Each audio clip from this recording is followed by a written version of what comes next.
Hey, welcome to episode 15 of We Can't Code, So We Criticize. This is a weekly video game podcast between two friends. I'm Ben. I'm Michael. And pretty much we share biased opinions about games, but who doesn't have biased? Fuck you. I was going to try to keep going, but you can't just... Okay. So, yeah, I mean, we have our thoughts about games, but, I mean, who doesn't necessarily, obviously. But we do like week-to-week gamer news and talk about, you know, what we are kind of opinionated on, what's good going on, what's bad, what have we played, etc., etc. In terms of what I've been doing this week, so I think first and foremost, last week I talked about getting an Oculus Rift, so I got a VR headset, and I beat Mike's Space Pirate Trainer Such high score. Bullshit. You sent me that last night too. I was like, oh, damn it. Yeah, I was so upset. Mm-hmm. No, so that's what's been going on with me. Did you use a shield, little bitch? No, I did double shotgun. Yeah. Shields are for pussies. Oh, my neck. Ugh, cracking my neck. Okay. I don't know if it came up in the pod, like if the recording picked it up. Those felt like some pretty. I'm pretty sure they did. All right, cool. I heard those clear as day. Yeah. So, Mike, get fucked. Beat your high score there. Sad. I was so excited when I got that. We're just using. I used dual pistols, machine gun mode. I love that. I think that is. I gave it a lower rating than other games, but replaying again for some reason, like when we did the VR again, it just seems so much more easier to use and just like everything, and it just seems so much better, honestly, for me. What in comparison to what? The first time I used it, because I was more used to it, and everything was surprisingly just so fluent and so nice to use for some reason this next time we played. Yeah. What was it? Sunshine? Arizona Sunshine. Arizona Sunshine. Man, that was a lot of fun. That reminded me of old school Nazi zombies, dude. Well, yeah, so we were playing Horde mode, and if you're unfamiliar with it, listener, it's you get a gun, you get ammo that slowly restocks, and you have to like just hold down a house, and then as you can like find keys and unlock doors and find other weapons in the house, but it's like a procedurally explorative survival, I guess. Yeah, it's like its main function. There's actually a campaign into it where you actually get from point A to point B, and there's actually a story in the game. I watched some actually gameplays of it. It's not like an in-depth story, but it's pretty impressive still. But that game really showed me how effective the aiming is in VR, just because of you literally need to line up with the iron sights and all that stuff, and it gets super easy too as you get more experience with it. Yeah. And I remember I was, in fact, like the last time I played that, I was even like doing the old school resting my hand on my arm just to help me aim, and it worked like a fucking charm. I was like, holy crap. Yeah. No, I mean, definitely like a lot of the tactics and like mannerisms that you have with gun holding. Yeah. They definitely transfer over to virtual reality. Obviously, guns don't have like actual recoil and kickback, but they do a good job simulating that. Yeah, you still need to line up the hairs of your of the, I guess, what would you call those again? I'm sorry, I'm drawing a blank. Like the iron sight? The iron sight, thank you. You actually had to line up to the hair perfectly to get exactly accuracy on it, which was just fantastic and felt great. And I mean, even on top of that, what I was more getting at is just that, like, when I shoot a gun, specifically a shotgun, my hands throw back, my wrists throw back a bit, as if I'm simulating the recoil because I'm seeing it, and I notice that every time I shoot, I'm like, dude, you know, my hands kind of jump back. No, yeah, because you're following what the guns are doing in the game. It's just funny how like your mind, like the Matrix, you know, your mind makes it real. Like yeah. There's no physical like force pushing back on you, but your wrists naturally kind of like lock up a bit. Right, and I said this the last one too, but I'm just blown away how good the VR is. I didn't think, like, I knew it was good, but when you don't realize how good it is until you actually put it on. Yeah, it's just insane, and it was great. We just did we did another thing like this yesterday, like we did last week, where Ben had a bunch of people over, but this time we did it in a bigger room with the VR, which was awesome. Yeah, so before, the previous times we've used it have been in my room, and I almost want to like I don't know if I can, like, VR chat or something, or if I can, like, change my normal username to something, but I'm gonna have my username as, like, Fan Destroyer, because every fucking time we were playing VR, Like if you go to reach up something, knock the fan gets like one more chip in the material or something. I mean, it's like we fucking beat the shit out of my ceiling fan. Robo Recall, I'm guessing, right? Yeah. Yeah. But no, so we moved it into a bigger area over this weekend, and it was so much better. Great. It was just like you didn't really have to worry about that shit too much. And I played a little bit of the Breath of the Wild, and like I just barely played any of it though, just like maybe 10 minutes of it. But like I decided to just be more part of the group. But just like the 10 minutes I played, I can see what already people are talking about. It just really just feels like that. It reminds me of old school Zelda, but just 10 times better though. It reminds me of Zelda Ocarina of Time and all that. And it feels good though. But it's like I said though, it's 10 times better. And it just felt really good. And I'm really excited to... I'm waiting though to find a used copy because I'm not really willing to shell out the full bucks for it. I mean, how much are you really going to save with a used copy though? I remember last time someone was selling for like one of the GameStops was selling for like $30. So I'll be saving $30. All right. Next, we got no taxes here, motherfuckers. So, going back to VR, just to finish up my week, I ended up beating Robo Recall. I didn't 100% it, but I got through all the levels. So there's this other kind of like adventure game. When you buy Oculus Rift, you get it for free. It's called Lucky's Tale, and it's like a third person. It feels like Banjo-Kazooie, except my only issue with it is it's really cute. Like, a lot of the enemies are just, like, smiling as they come at you, and it's like, why are you smiling? You're trying to hurt me, and it's really weird. Like, Are you trying to hurt them, and they're just going their casual day, Ben, and you're just killing them? Oh, I murder them, but they're trying to murder me, too. But they've got this demented, odd smile to it. Like, I can't remember, I think the first enemy is, like, a ladybug, or like, a bunch of enemies. The first enemy that you run into is, like, these ladybugs. And they just, like, smile and come at you, and, like, the game is cool. I like the disorientation of being third person and using the Rift. Really, it's disorienting, but it's not as... I think motion sickness is a strong word. You get pretty used to it really quickly. And I really like the game. It feels like Banjo-Kazooie, kind of, in like, how colorful and how thematic things are. But it's really... the character design and everything is really poor. Yeah. Like, I don't know. Everything, the storyline is just like, once upon a time. And it's like so, like, oh my god, we've heard this story before. It's kind of surprising. It's just like, that's the first time you ever said, like, a game was poor in VR, which kind of surprises me when I think about it. Just, even though VR is a pretty new technology, it has a lot of solid games. Like, a lot of solid games that are just full games. We've only played the stuff that we've wanted to play. The dozen games that I've got are the dozen of like the best games from the last 2 years that it's been out though. Yeah. Like these are either free games or games that I bought on like discount but are normally like $40, $30 something. Yeah. This game's good.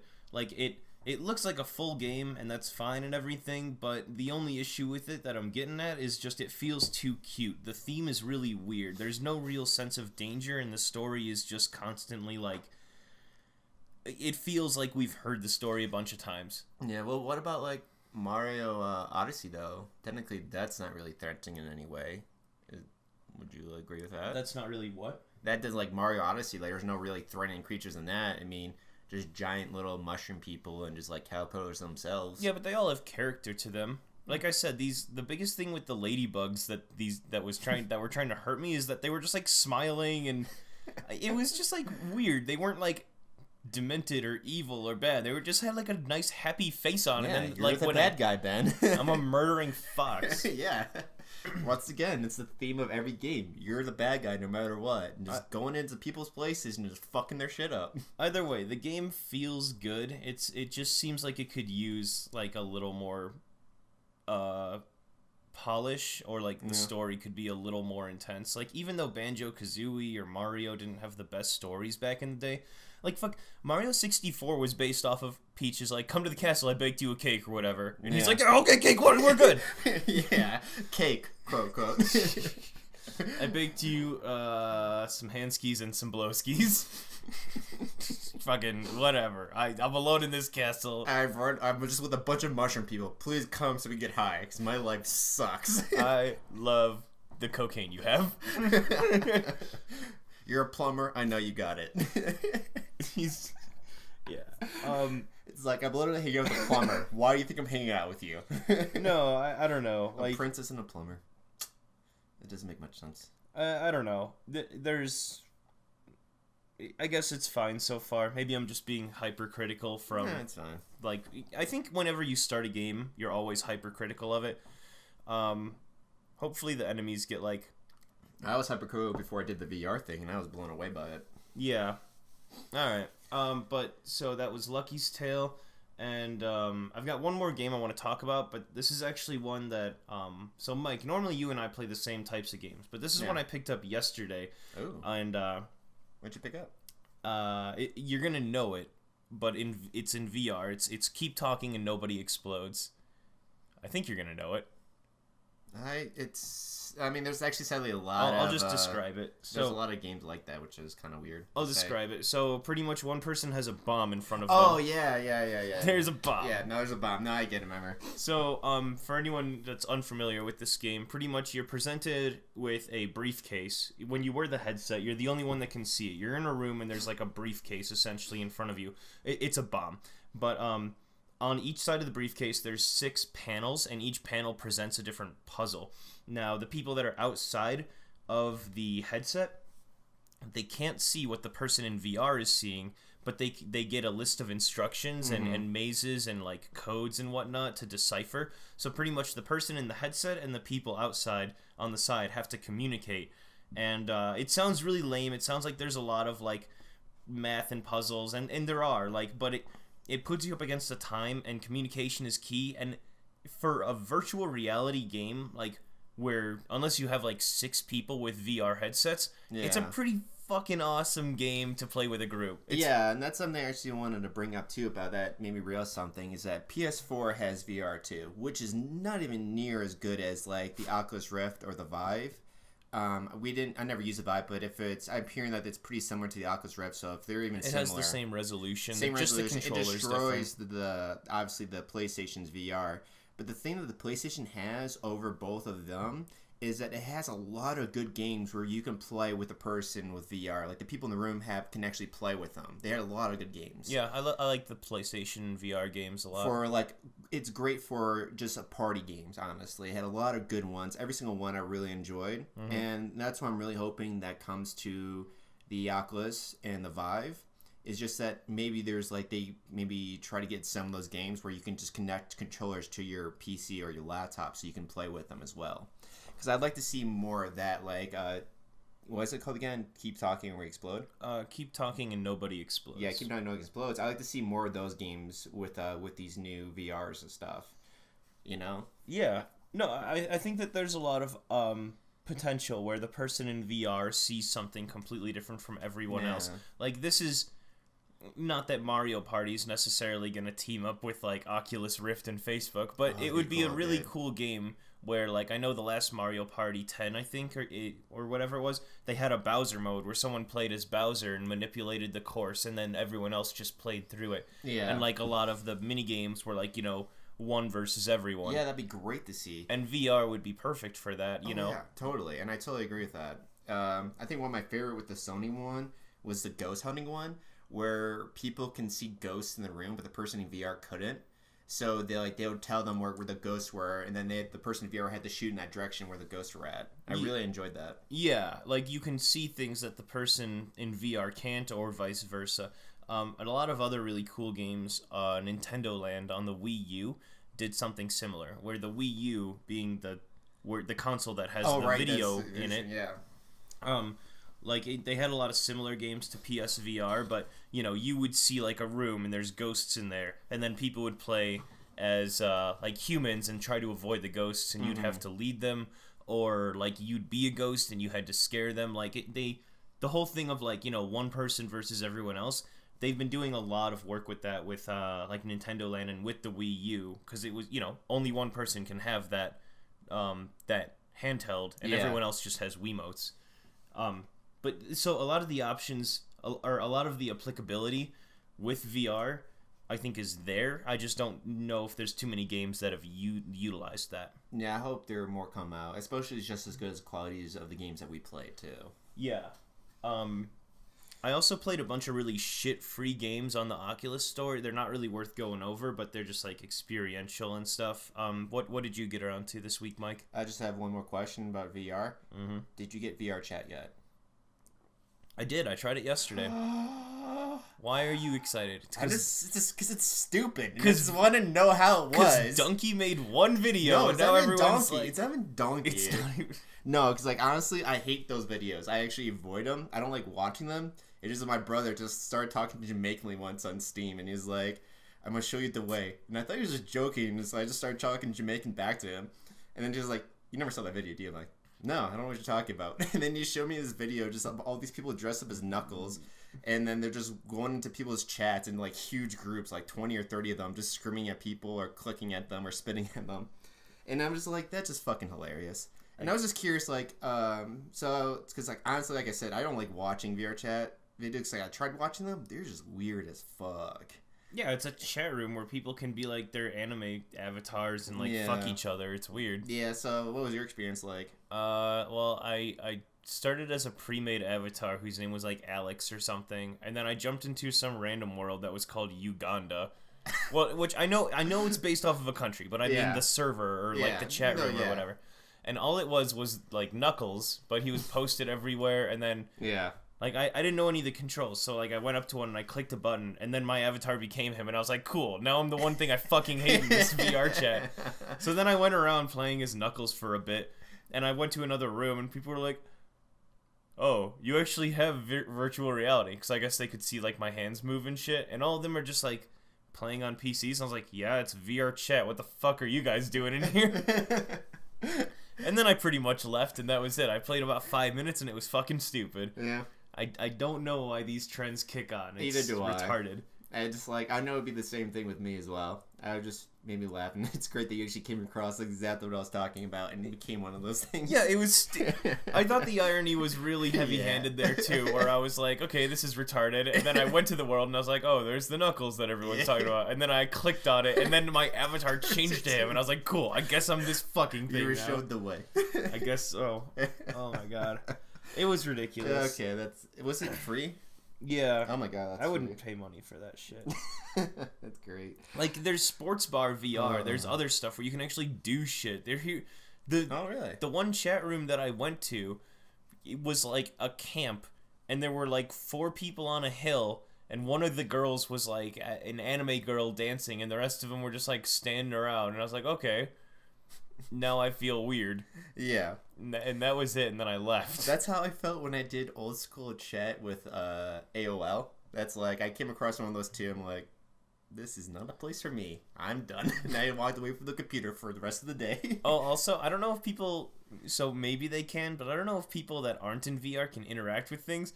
So all I was doing was just going up to people and stealing items that they had or were holding, and then, like, or I was just throwing shit at other people.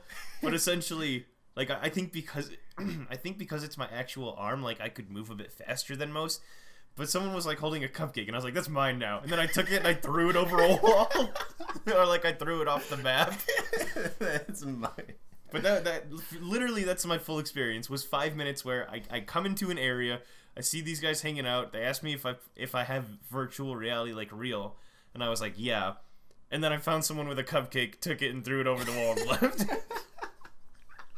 That's great. I must have looked like the biggest douchebag. Oh, and I was dressed as the Knuckles meme, too. So, I mean... Oh, that's great. That actually makes me laugh, just knowing that. Just the irony and everything, and then you being a dick. I don't even... Just the classic, like, you're just, like, the perfect stereotype of it, too. You didn't even mean to do it. I know. Great. I wasn't even trying to, you but, were like... shown the way. It's so fucking hilarious. It's not. It's dumb as shit. All right, I never want to do it, but that made my day. I don't know. Knowing that. Chats need to actually have, like, a reason to hang out. Like, have a movie playing, or, like, have people play, like, darts or something. Oh, that'd be fun. Yeah. Anyway, Mike, what did you do? Okay, so, I finally beat, so, like, I was talking about yesterday, and I finally actually beat Fury. Nice. That game is, the melee combat is great and fun. The bullet hell version of it, when you run to enemies that are just pure bullet hell, are just shit. I'm sorry. Like, the bullet hell version of this game is just awful when you're just This dodging. comes across like a I'm sorry, not sorry. That Basically, sounded yeah. very much not apologetic. 'Cause I'm sorry, just kidding. I was looking online. I got really frustrated with the game. I was actually going to stop playing. And so I looked online and seeing people were having the same issues that I was, which is that the dash has a delay. And technically the dash doesn't have delay, is that you charge the dash though. So it only goes off after you let go of the button or the trigger you're using. So you have to plan ahead before you do it. And so I looked up and everyone was agreeing that was bullshit with me. But there's all these other people like, oh no, it makes sense. Because like, why if you need to do a longer charge and all that stuff? Throughout that whole entire game, you do not need to do a long dash. In fact, long dashes will fuck you over in that game because you're standing still. And you can't stand still in a bullet hell game. And I was like, I got to everything. I beat the boss. And I was like, alright, so not once did I have to use this charge up dash. And all it was doing was making the game difficult for me. That's it. That's the only thing made difficult for me was that. Because remember when I was saying I had issues with the blocking thing? I finally nailed that down. That actually turned out great and fun. And when I just ran into the people that were just melee, holy shit, were those great. Those were my favorite fight scenes, like my favorite opponents, when there was just pure melee just between me and them. That was great because I got super into it and I was like calling the fuckers and shit as we were going back and forth. That was great. But then when I got into the Bull Hell version, it just went to shit and I was like, alright, I just wanted to just bash my head against the wall and just get done with you. And so the game was good and all that still, but it's just that damn dash. It was so stupid. And I just really hate that people were defending it when in fact it was just a stupid mechanic that should not have been in the game at all. It made it way more difficult than it needed to be. Because they could have just simply just made it like the enemies stronger or just made it so you can do straight up Fury mode, the hardest difficulty, instead of making me go through all this bullshit. I liked it. Yeah, I mean I still liked it too, but no, I mean I like the dash. You like the dash and charge up dash? Yeah, it was the best ever, Mike. I hated it. I'm sorry, dude. It made no sense because I never needed to use it. I guess it's like, yes, you have to play it the way that they want to, which is good in some ways. But this one, I just felt like it was so pointless and it just made it difficult. I wish you could turn that off. And then the final boss was all bullet hell. You don't even use a sword in him at all. You just shoot. And I was like, this is your final secret boss where you don't even get to use half the stuff that you've used throughout the whole entire game? I'm like, are you for real? Mike, it's a bonus boss. You beat the game. It's not the final ending boss. It's a bonus. It's like you don't need I think this is the final boss though. It's just like I think it was just an excuse from them saying, okay, how can an excuse point this totally bullshit character? And it's like, oh, let's make it technically a secret boss. It wasn't really secret because I found this boss pretty darn easily. I didn't say it was a secret. I said it was a bonus. The credits roll. You go through the area, and it's a bonus. It's additional. It's an additional boss. I don't think it's an additional boss because I don't know. Because it's not an additional boss because you don't get the achievement of completing the story until you beat that boss. The credits still roll. It's yeah, fine. But you still don't get the achievement of beating story mode. Alright, well Mike is going to nitpick It proves the fact that you don't get the achievement of beating story mode until you beat that boss. Okay, so the achievement is all that matters when it comes to how much of a game is completed. Well, yeah, basically, because then it depends on... We'll have to do a new story at some point about this. Yeah, actually, I was going to say, that's a good conversation to have. But, so, Fury, I liked it, but, man, I also didn't like it at the same time. I don't know. It was just... I'm happy I beat it, though. It just really annoyed me that I was seeing people are agree. It's weird that you agree with it, too, but that stupid dash just made everything stupid hard, more than needed to be. But the bosses were cool. And so why don't you just not use it? Because you don't get a choice. Because, like, I like dashing. Like I said, the problem is that the dash wouldn't go off until I let go of the trigger. And so there's always that delay, that stupid delay that my mind just wouldn't accept that, oh, it only happens after I let go of the trigger. And then if I hold it, then you're just standing still, which is in the games that you don't want to stand still in that game at all. Well, besides that one opponent where you only fight him in melee form. It's like, you know when you get that circle around you? Do you remember that guy? He was all red. He fights you with the ore. Do you remember that boss? Yeah. I thought he was great. My only thing that I thought was really funny about him is that he has two swords that he picks up from the ground, puts on his belt, and he fights you with one sword. And I'm like, oh shit, things are gonna get real when he pulls that second sword. He never pulls out a second sword. He just pulls out an ore and just fights you the rest of the time with an ore. And I was like, okay. Yeah, I noticed that too in that game when I was playing through. Is that like, I'm not upset. I just thought it was really funny. It is really funny. No, I remember I was gonna when I was playing through it, I was making that video. Yeah. I was doing video reviews. And I was like, I should really comment on this motherfucker, like, dual sword action. No, I'm gonna use this fucking broken ass piece of ore here. Yeah, it's literally an oar. That's all it is. Like a thing you row a boat with. And I just love No, it's a thing you fight with, Mike. Didn't you see how he was using it? I just thought it was great. It's like, what does he say too? He's like, I bet you're surprised. I'm like, yeah, you're using a wooden stick when I'm using a sword. You're gonna hit me with that. Oh, that might leave a bruise or maybe something. It's like you have this whole, like, they make this whole thing with the, like, 2 swords. And I only fight you with one, and after I, like, knock you down 2 times, you pull an oar against me. I'm like, okay, let's do this shit. He lifts it up and he's like, "You've been a bad kid. Get ready to get spanked." I thought that was great. I loved him and the knight.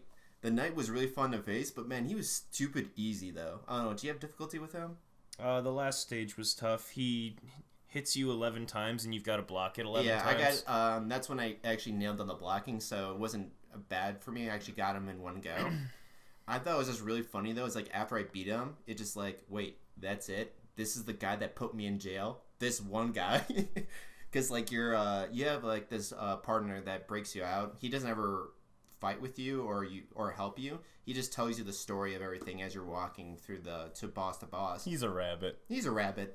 Which is, I don't get why he's a rabbit. Because anime, whatever. Let's just do the weirdest fucking thing we can, and then people will think it's really cool down the line. I just don't want to spoil anything, but just like at the end, like, you know, you see like a story, I'm like, and you're still wearing the rabbit head.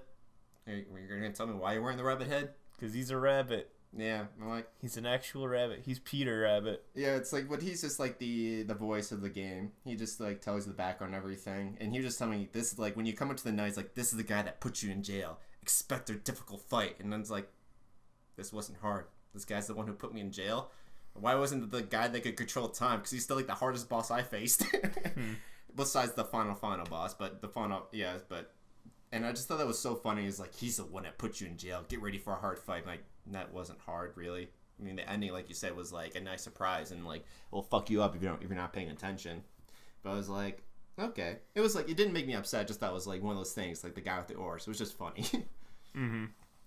But yeah, so those are the games. So I finally beat that this week, and then I played more Darkest Dungeon, and I noticed that there's a kind of like a repetitive feel going into the game. I'm still enjoying it, but like, I've been going through all the dungeons now, and even though they have different enemies in them, they're starting to get this really repetitive feeling into it. And of course, I'm still only doing the lower levels, and it's still fun for me.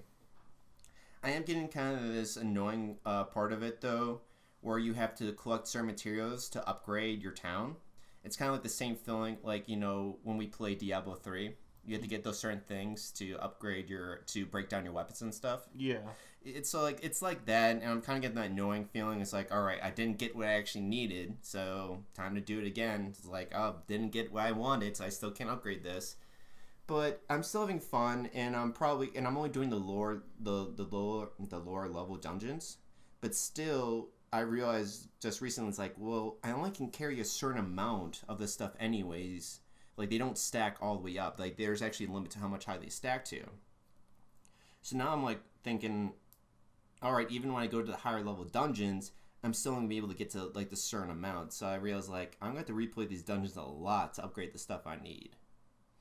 Which I find that might deter me to keep on going. Like, I still want to play it. I'm still having fun with it. But it might deter me for a while. Like, it might be one of those things that might make me stop playing the game. Which is sad, because, like, I know a lot of people like that a lot. But I already discussed before, I'm not that much of a loot guy when it comes to games. So, well, I'm going to still be playing this week, and I still want to make that video for introing it, just because it is still a fun game, and I know a lot of people would still like that type of gameplay. And that's been Darkest Dungeon. I do want to talk about, so I do also want to talk about movies, though, too, because I've watched 2 movies. I've watched the new Star Wars movie, by the way. I watched that, I forgot to bring that up last week, because I watched it last week with a friend. Okay. And the new Star Wars movie, I think it might have the same effect with the Thor movies, that I came in thinking it was going to be so bad that I was like, okay, it's all right, but still, I'm just really disappointed in them. It just, like you said, it's just a rehash. I'm like, really? You have a multi-million-dollar company, billion company. No, stop putting words in my mouth. I didn't say it was a rehash. Yeah, you did. You said that they rehashed a lot of the story. A No, lot no, of no. the story was rehashed. No. My biggest thing was that they were flip-flopping. They couldn't decide on characters living or dying. It seemed like everyone either was like, they're going to live. No, they're going to die. No, actually, they're going to live. Actually, they're going to die, actually. I didn't say it was a rehash. I felt it was a rehash. I felt like it was another thing of the original 4 through 6. I was like, okay.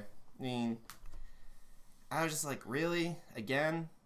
I feel, and like I had a buddy that was like debating with me about when I brought up the Star Wars movies before. You're just like, so what? They're rehashing it. It's like not that bad, but once again, they got rid of all the canon from what has been built up for over all these years that everyone actually truly enjoyed and thought they were super unique. The canon? The canon, yeah, of Star Wars.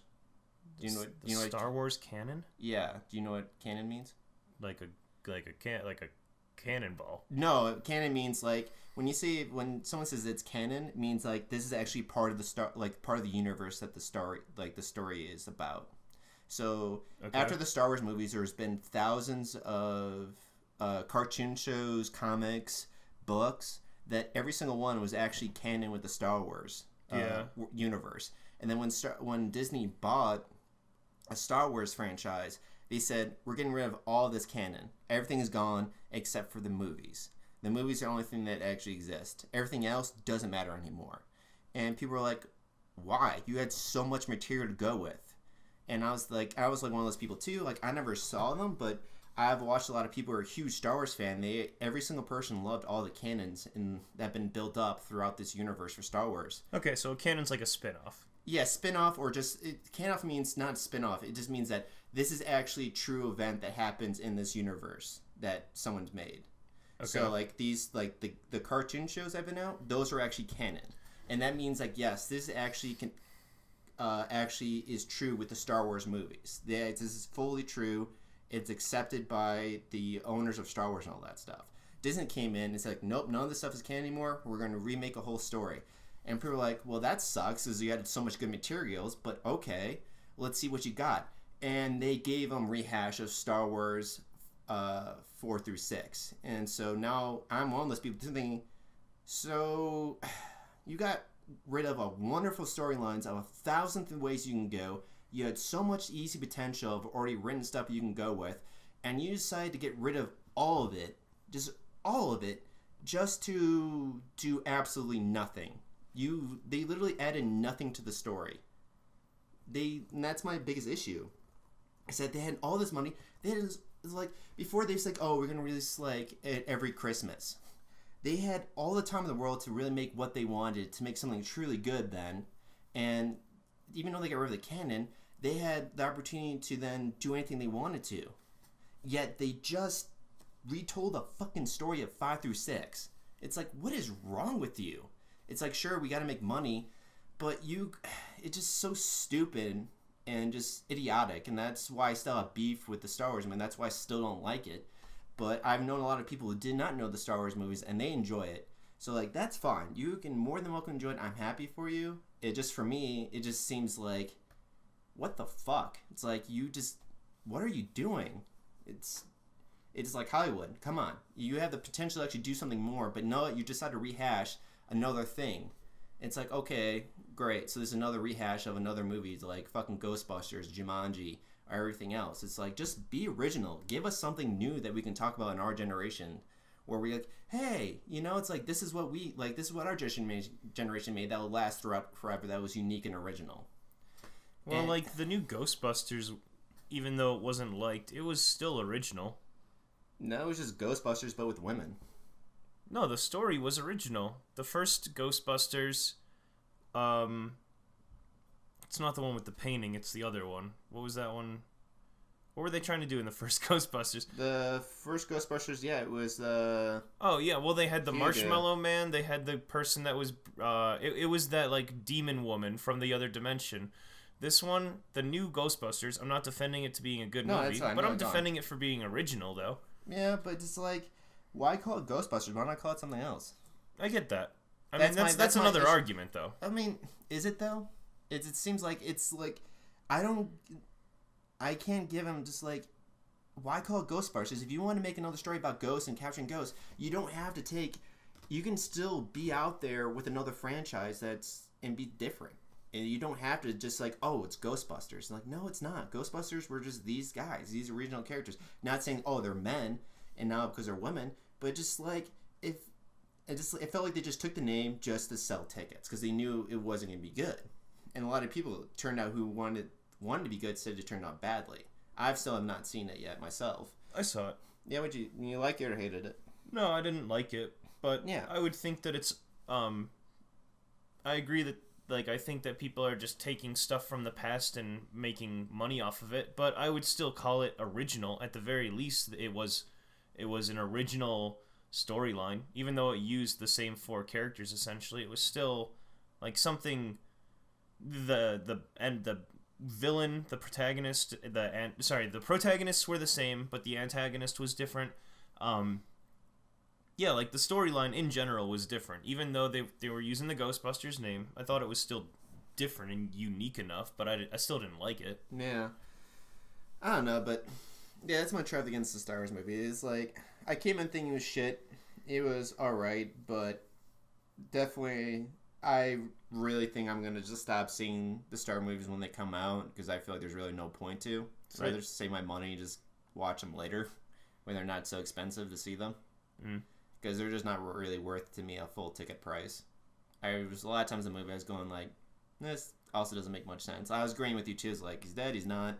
And a lot of times I feel like, oh yeah, we're supposed to hate these people. They do that like all the time, by the way. Not to cut you off, but yeah, like every single character, it's like, oh, they're gonna die. Oh wait, they're not gonna die. Oh wait, they are gonna die. Well, why didn't you just fucking kill them off in the first place? It's like, be like fucking Game of Thrones and grow a pair and just off them. Well, I mean, it's more just like, it felt like they were desperately trying to throw people for a spin, and a lot of the movie, I said this before, but it could have been almost condensed down to like 30 minutes. Like the entire...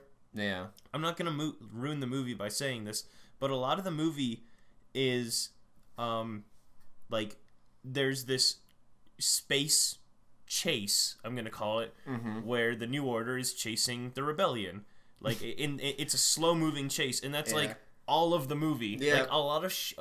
to get into specific... I'm not going to get into specifics, because a lot of other stuff happens beyond that, but the whole premise of the movie is essentially circling around this chase. Yeah, and it's I never really thought about that, but that's shit. That's the whole entire movie. Like, oh my god, that's the whole entire movie. There was someone that was picking apart. I had this group chat with people. For some reason, The Last Jedi came up, and we were talking about like satirically, like, oh, it's the best movie ever, just like being funny. And we were like, I love the part where all the bombs fall. Like, okay, I am gonna kind of ruin the movie. It's not really a big loss, honestly.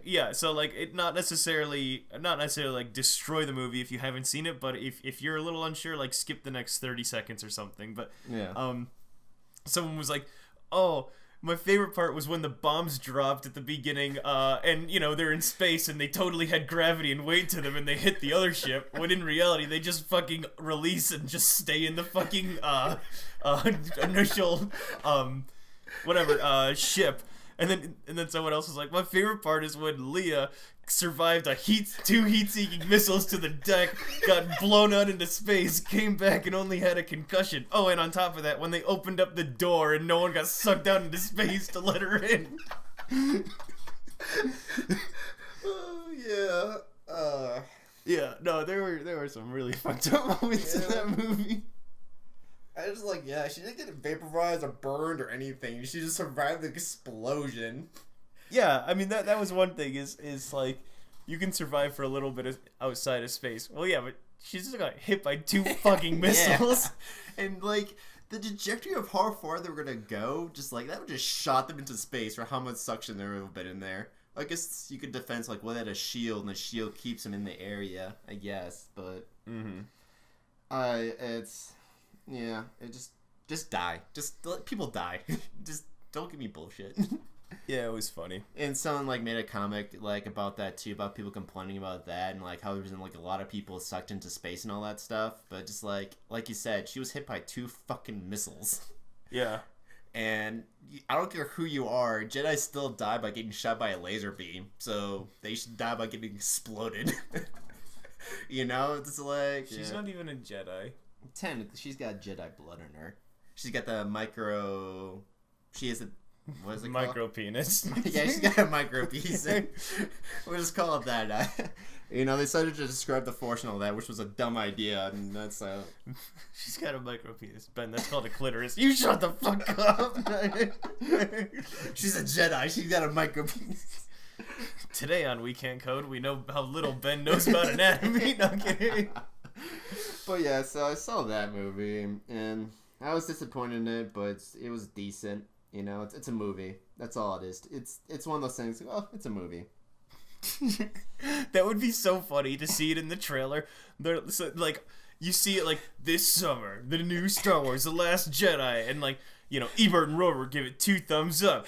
Whoever says best movie of the year, Mike says it's a movie.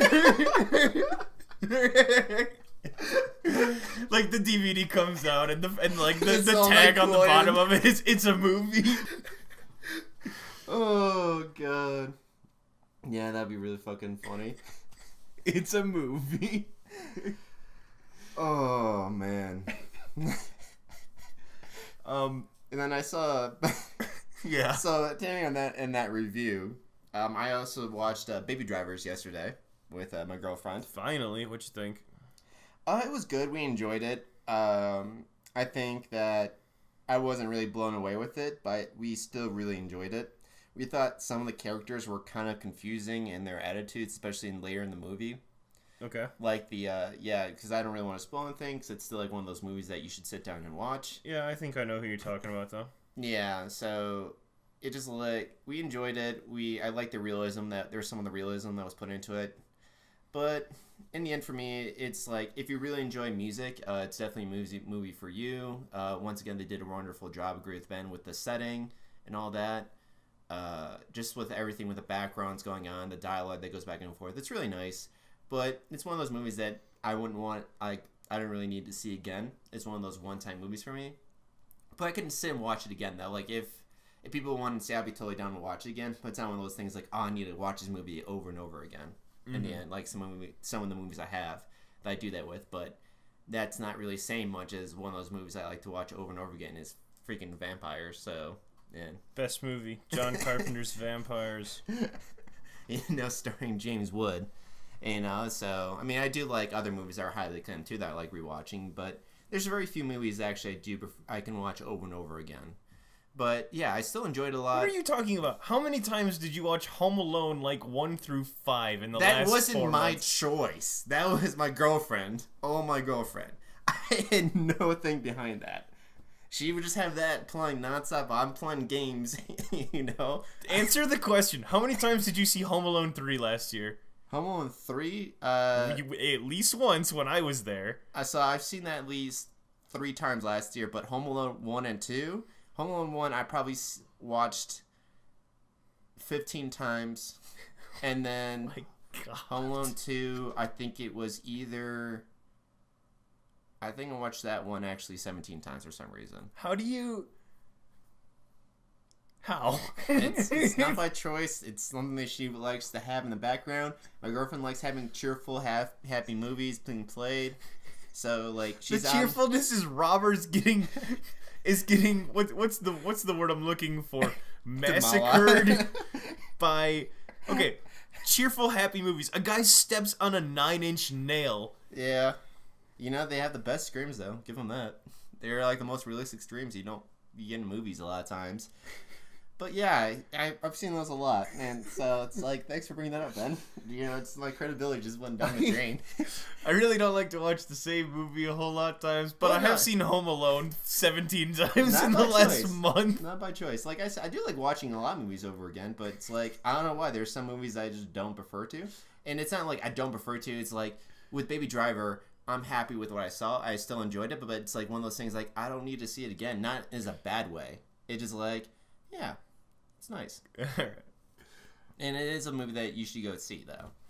And yeah, that was mostly my week though, because I had to spend most of my time trying to beat Fury. Because a lot of I'd be playing it, like Fury. Like how did I beat Fury was like I play it, I get stuck in a boss, I walk away. I play other games like Darkest Dungeon, or PUBG.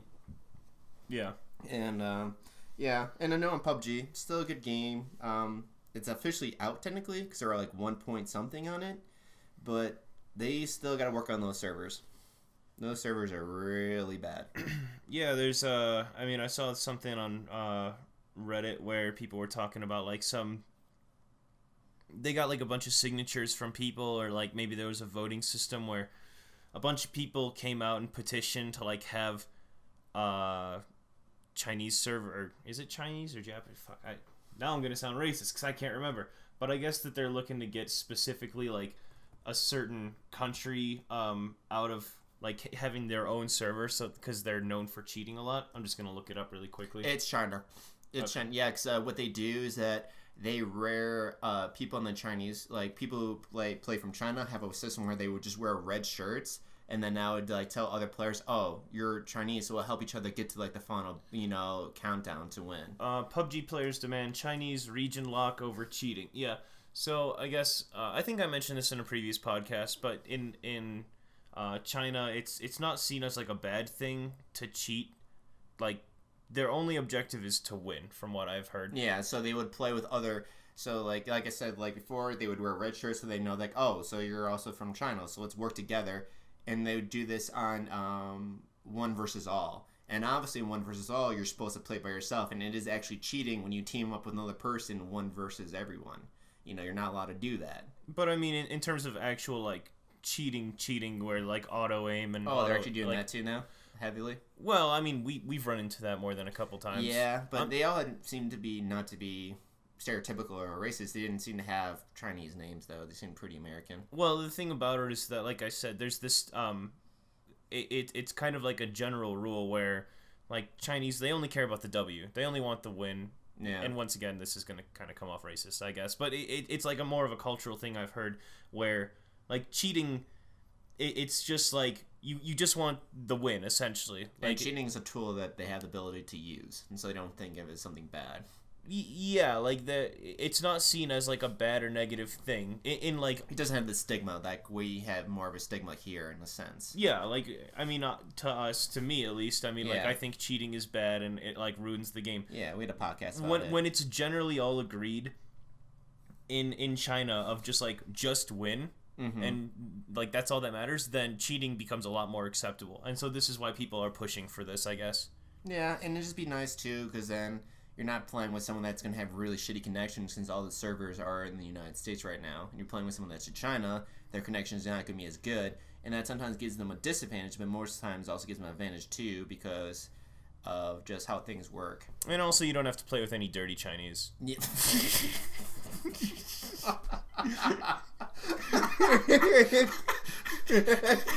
So many people just clicked out at our podcast. The only reason why I'm laughing because Ben was just looking at me dead in the eye when he said that with a straight face. Is like, I don't know. We're gonna get a lot of weird comments on this podcast. They're like, preaching the truth, brother. And we're like, oh god, that was a joke. We don't want anyone like. It's just really funny because Ben is the most anti-person about making those type of jokes. He even brought up in a podcast before, he hates people just doing shock value for jokes. And that one just caught me so off guard. It's just fucking amazing. But no, I never realized they were bringing that up at all. Since it's kind of like a nice little leeway on that to talk about quote racism and all that stuff, but just apparently I was talking to my brother too when we were just joking around VR. I also brought up my podcast, and he was like, "Oh, do you guys talk about like news and stuff and politics?" Like, no. Hardly. No. I'm like, no, we really try to stay out politics because like we don't really focus on it, and there's enough people that try to brag they know politics and they really don't know it at all. It's really politics is your own stuff, what you can get and all that stuff. Really, just make up your own mind about that stuff. But so he was telling me that a news article that was interesting. That was kind of funny is, what's that chat service that we use sometimes? We're not using Skype. Discord. Discord. He was telling me that CNN was saying like, oh, Discord is expanding the alt-right racist groups. It's like everyone just it's a racist uses Discord. And I'm like, alt-right? Alternative right? Oh, alt-right? Never heard that term? Like I the think I've heard alt-left it and the once alt-right? before. Yeah. Okay. It's slung around a lot, and so it's just like either an alt-left, or an alt-right, and it just means that, it's another saying. It's like a neo-Nazi or neo-Nazi, or just someone that just hates white people with the alt-left or anything like that. It's also like racist and racist. People just calling each other racists.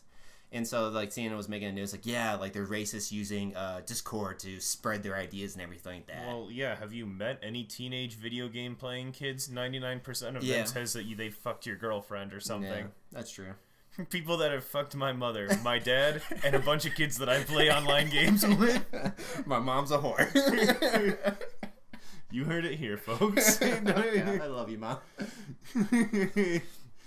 But that's like one I thought was kind of funny. And just like, yeah, Discord's actually I don't really like using it, but I can see because every time we try to use Discord, it just doesn't work for me. It's like either you guys can't hear me or I can't hear you guys. But I can see the benefits of it, though, because you can easily jump in and out of group chat things of people you know and all that, which I think is pretty cool, though. So you can easily see who's online, you can just jump in, and you can jump out. The only problem, though, is with Discord is that it doesn't work all the time. For me, it's like 50-50.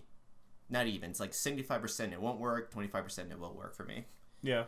And it's got its pros and cons. Yeah, but I really do appreciate it. I just really hope they update it, because I would like to use Discord more because it's a lot easier to jump in and out of groups and all that. Mm-hmm. But yeah, so that has been my week though, and all right, well, we can get around to our top 5 this week. Yeah.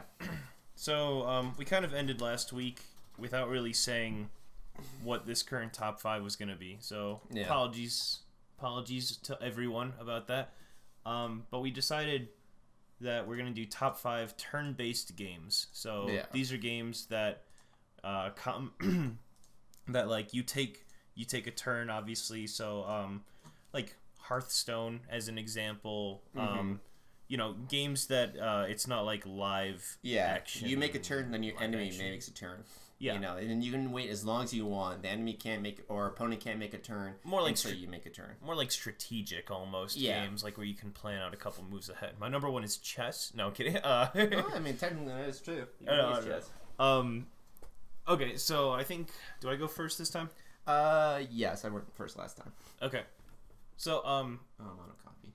I based these games not off the merit of the overall game, but more about how I felt that the turn-based system worked.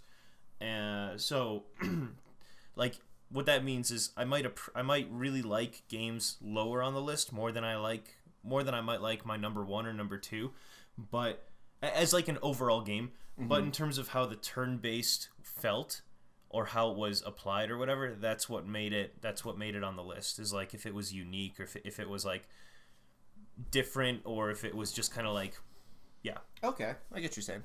So my number 5 is Pokemon. Because I thought that it was one of the first few games where, there was how many, like 150 Pokemon, and they all had different unique special abilities. Like I thought that in terms of turn-based, it was like the most, it had the most versatile or diversity in moves. Yeah, and so that's why it makes it on the list. Like in terms of, I mean, like Pokemon Red and Blue. They didn't even have like movement or like nothing aside from like a basic like, what would you call it, like shiver whenever they were doing damage. It's like they're shitting themselves basically. Yeah, they like shook a little bit or something. And it's like they took damage, and that's like for every single move. So like in terms of how it looked or how it felt, it wasn't that great, but it was more just like how, when you level up, you get new abilities, and that affects your turn base and like the stats and everything. Like, look how big Pokemon is now. So it actually worked out. Yeah, but like I said, I'm more basing it on the turn based than like the game as a whole. So like a lot of the games also, I do like every game that's on here, but a game could be total shit.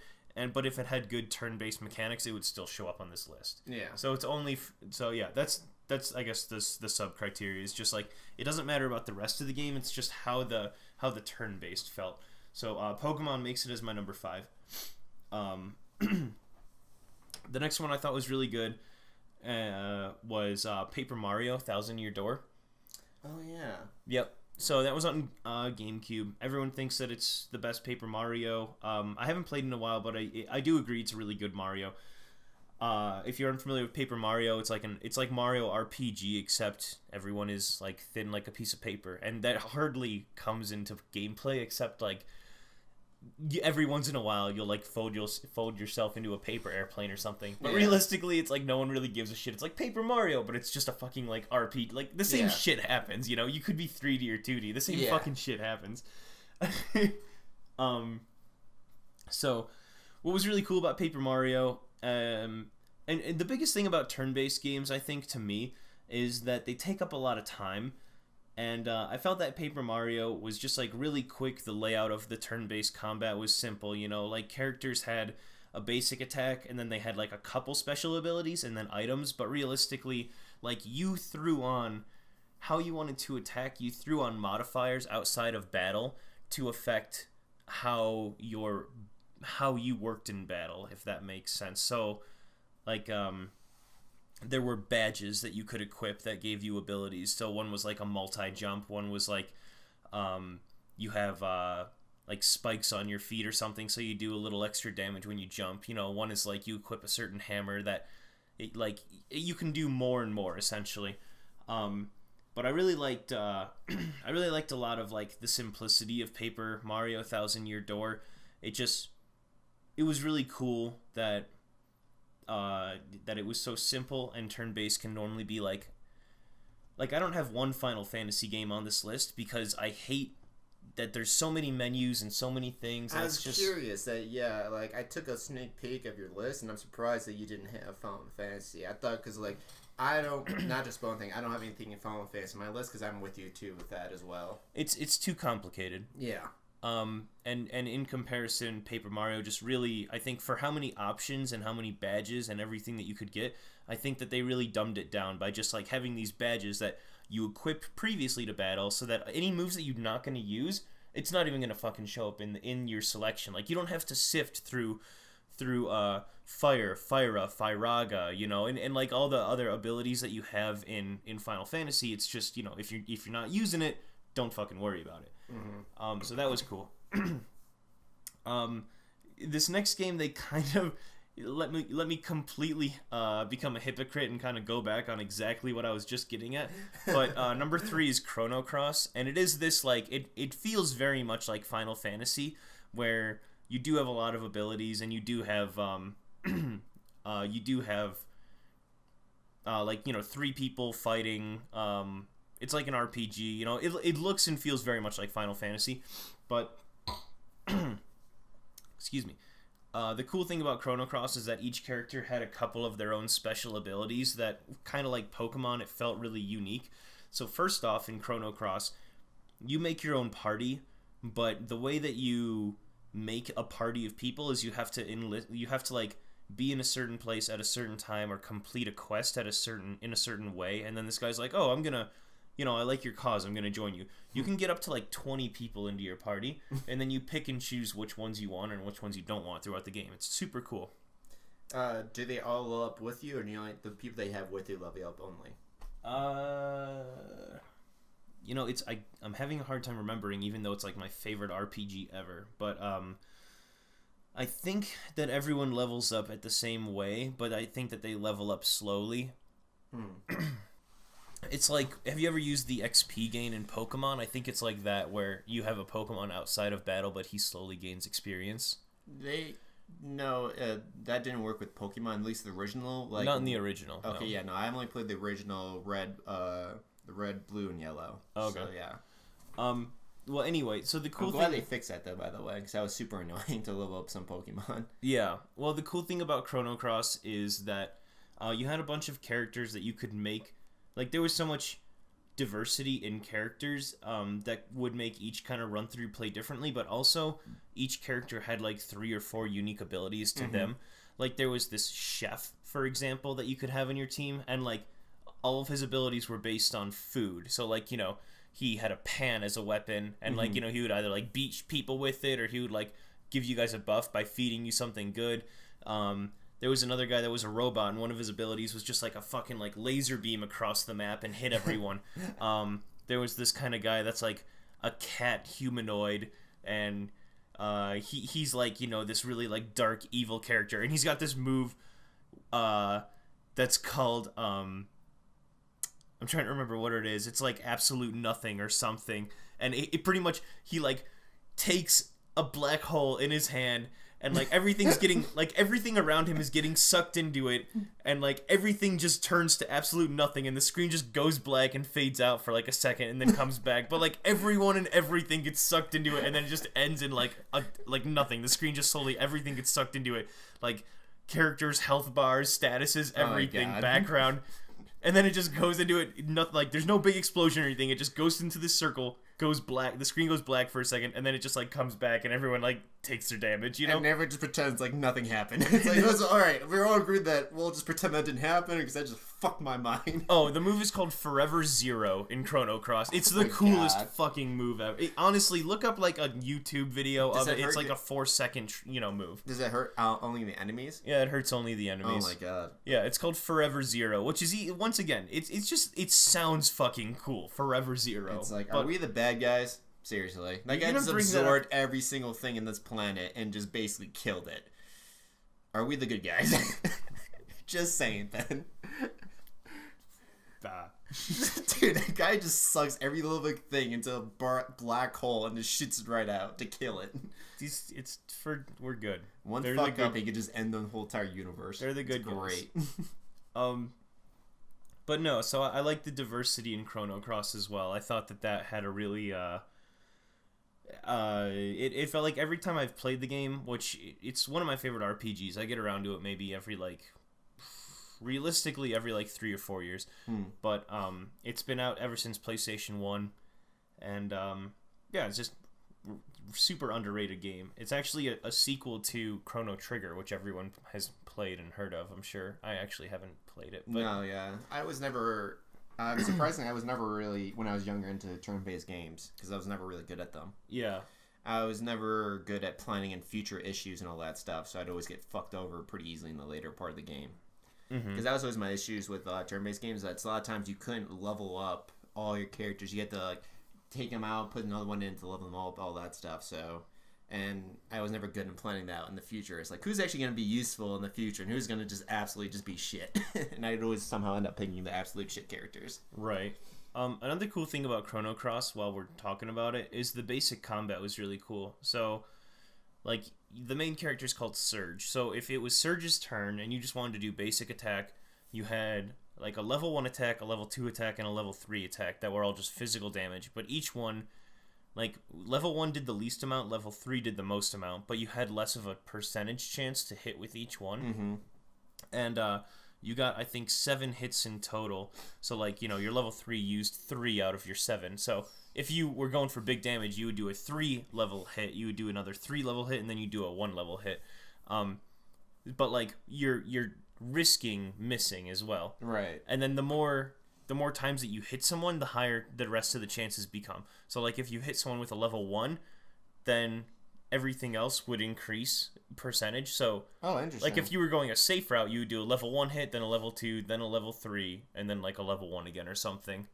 But, so that combat was also kind of cool. It wasn't just, like, basic attack and then, like, simple simple stance and hit and whatever, and then that's it. Like, it was in your favor to, like, kind of figure out, like, okay, I feel like I'm going to miss here. Should I go for the strong attack, or should I just do some small damage? Like, that was cool, too. Nice. Yeah. So, those are my top 3.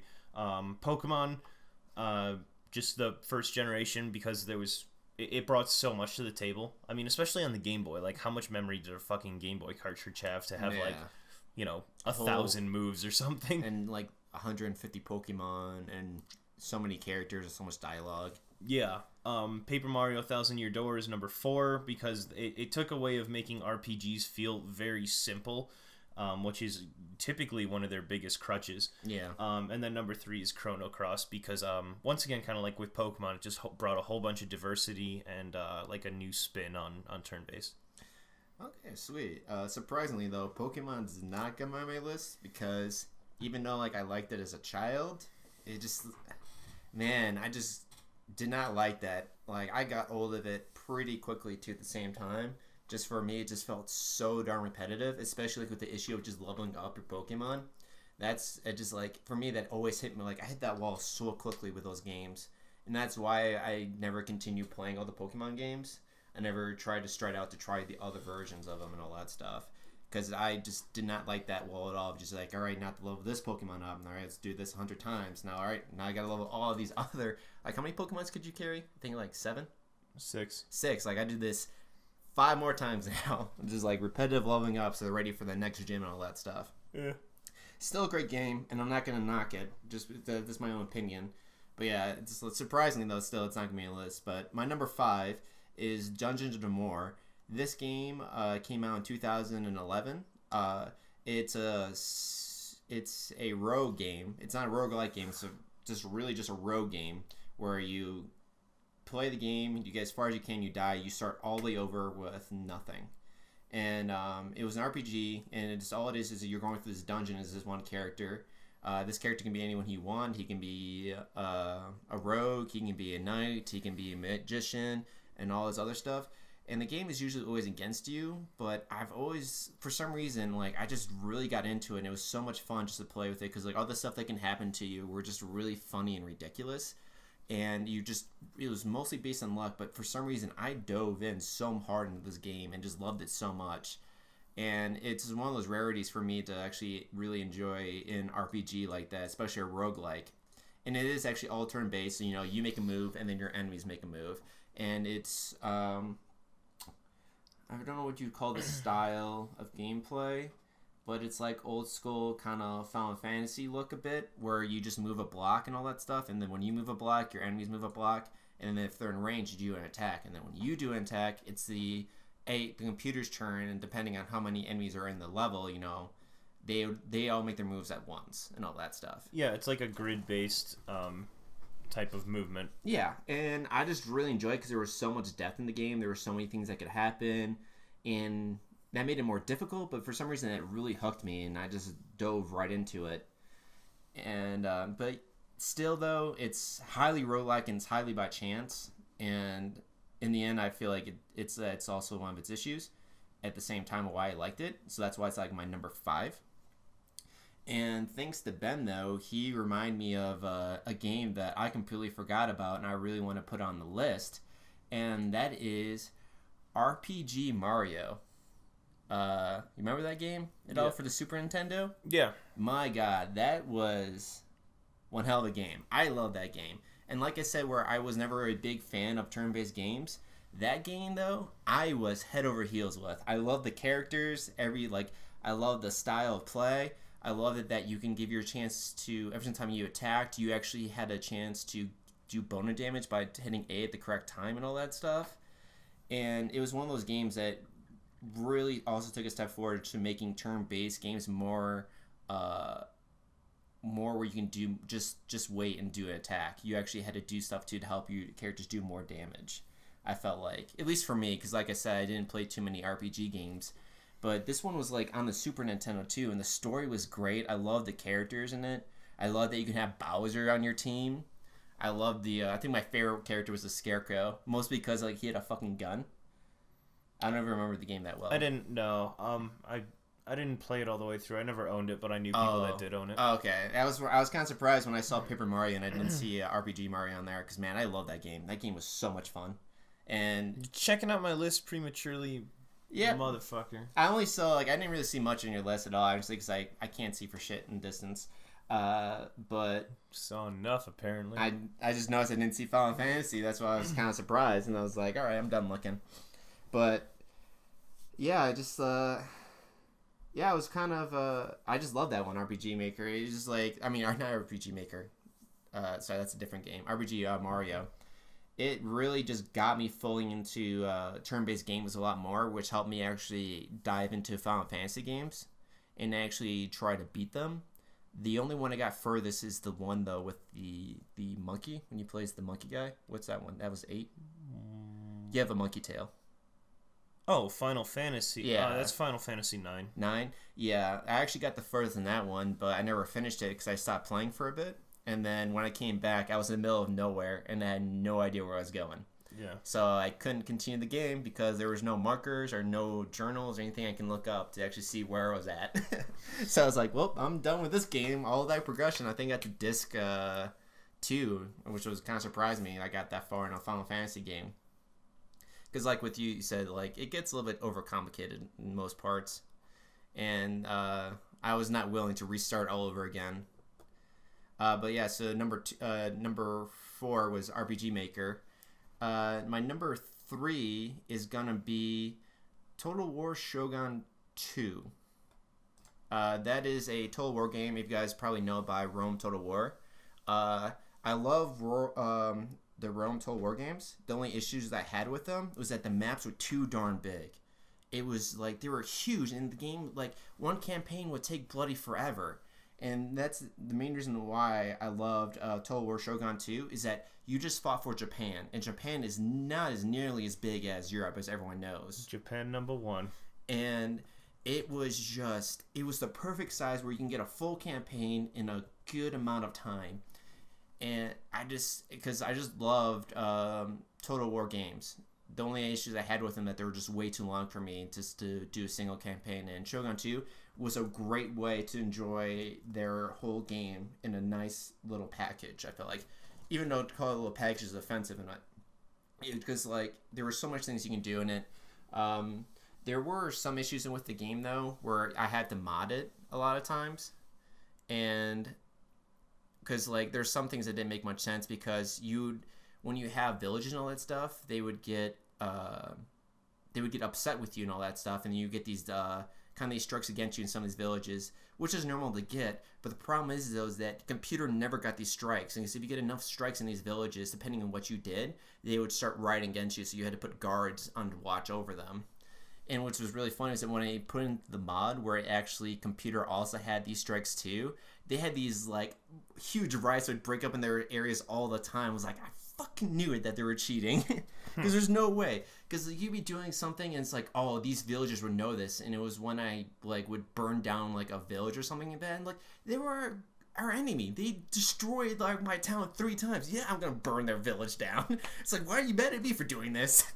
Wait a minute, is this turn-based or is it real-time strategy? I'm looking at it. Oh, it's a little both. What'd you call it? Because you have to take turns at the same time. Well, okay, is everyone going at the, like... Yeah, technically, yeah. Then I wouldn't say there's any turns in it. I guess so. Alright. Yeah, but I guess, I don't know, because, like, fighting is, like, a small part of it in the end. Because you can always skip the fights, actually. That's why I call it kind of turn-based, because you actually have the option just to skip the fights entirely. Alright, I didn't play it, so I was just... it's like, I'm going to probably get a lot of heat for that, but it's like... Hey, just stand by it. You don't have a backup, so just stand by it. Yeah, so then that's my number 3. It's not high on the list because, like I said, to make it a perfect game, like, you had to mod it a bit, but it's on Steam, so modding it was stupid. It's really easy to mod the game. Yeah. And so, yeah, so once again, my listing is Dungeon of Demore.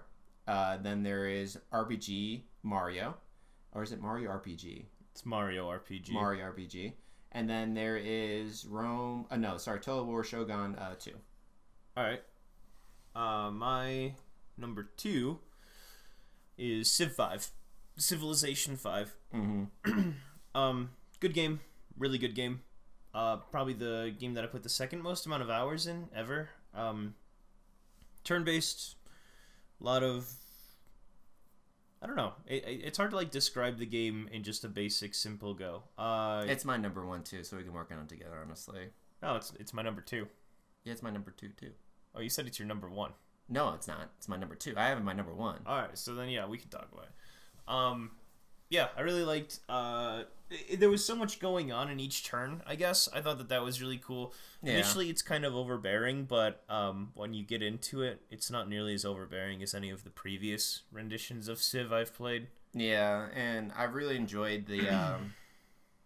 I felt like that the dialogues between the rulers, I guess you'd call them, or what would you call them? The leaders. The leaders were always really good in it too. I really fully enjoyed those.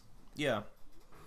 But everything about the turn system was really good. Trade routes, like it was cool that you traded for a certain amount of time. Peace treaties, the World Fair, just everything seemed to mash really well with the turns. And then the way that each turn was based on a year or an era, like it was cool to see how, turn number 300, oh, I'm in year like 1964 or something. It was cool that it kind of mashed with real life, and you're like, oh, actually I'm further ahead in like industry than we were at this time. Or like, wow, I'm still in the fucking Stone Age. And here comes a fucking tank down my door. Yeah. Civ 5, just in general, I mean, any Civilization game, they all kind of follow the same formula, but I really liked Civ 5. It brought in tourism, which was a huge thing. I'm trying to think of what else is going on that they've got. It seemed easier to play, too, for me, as well than the other Civs.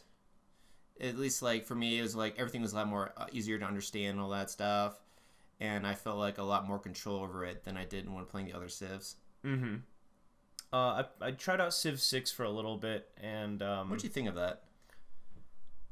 I don't know. It didn't feel like everything was there. It felt like they tried to dumb it down almost to a point where they were leaving out a lot of stuff. Oh, I was thinking about picking that up. Give it a try. I mean, so it's on Humble Monthly right now for $12 and the 2 DLCs. I don't see why you wouldn't. Like, $12, you'll definitely get your money's worth out of it still. But I'm mostly going to be playing by single player most of the time. I don't really care much playing that with other people. I really enjoy just playing by myself with that game. I still think, I mean, even though it's not as good as Civ 5, I still think it's worth $12. I'll put it that way. Yeah, but, like, would you rather play Civ 6 or Civ 5? I mean, obviously Civ 6 is on your list, so you'd rather play Civ 5. Well, sure. But I mean, it's like saying Kingdom Hearts 1 or Kingdom Hearts 2. Well, I like one better than the other, but I still really like both of them. Yeah, but there's also story in the Kingdom Hearts, though, so that makes sense to play it. Civ, there's no story in Civ. Civ is just surviving out the other continents and taking over the world. I don't replay a game again to rediscover the story. I already know the story. When I replay a game, I play it for the gameplay. Yeah, so if Civ 5 and Civ 6 are the same and you think there's more in Civ 5 than Civ 6, why would I even bother paying for Civ 6? Because they're not a copy-paste. They still have differences to them. I think Civ 5 offers more, but it still feels... it's like any game that... it's like saying Total War, Shogun, and StarCraft are the same. Like, they play out the same generally, but they still do different things. Like, Civ 5 and Civ 6 are generally the way that the game is played the same way, sure, but they still have different mechanics and whatnot put in. Either way, if you're not interested in it, then that's fine.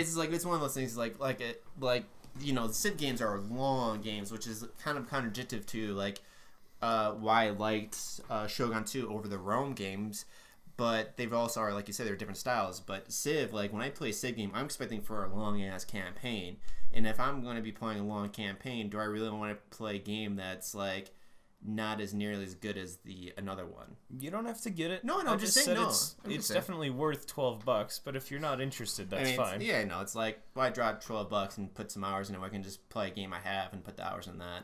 I might re-download Civ 5 and play that one again. It's got me in the irk to do that.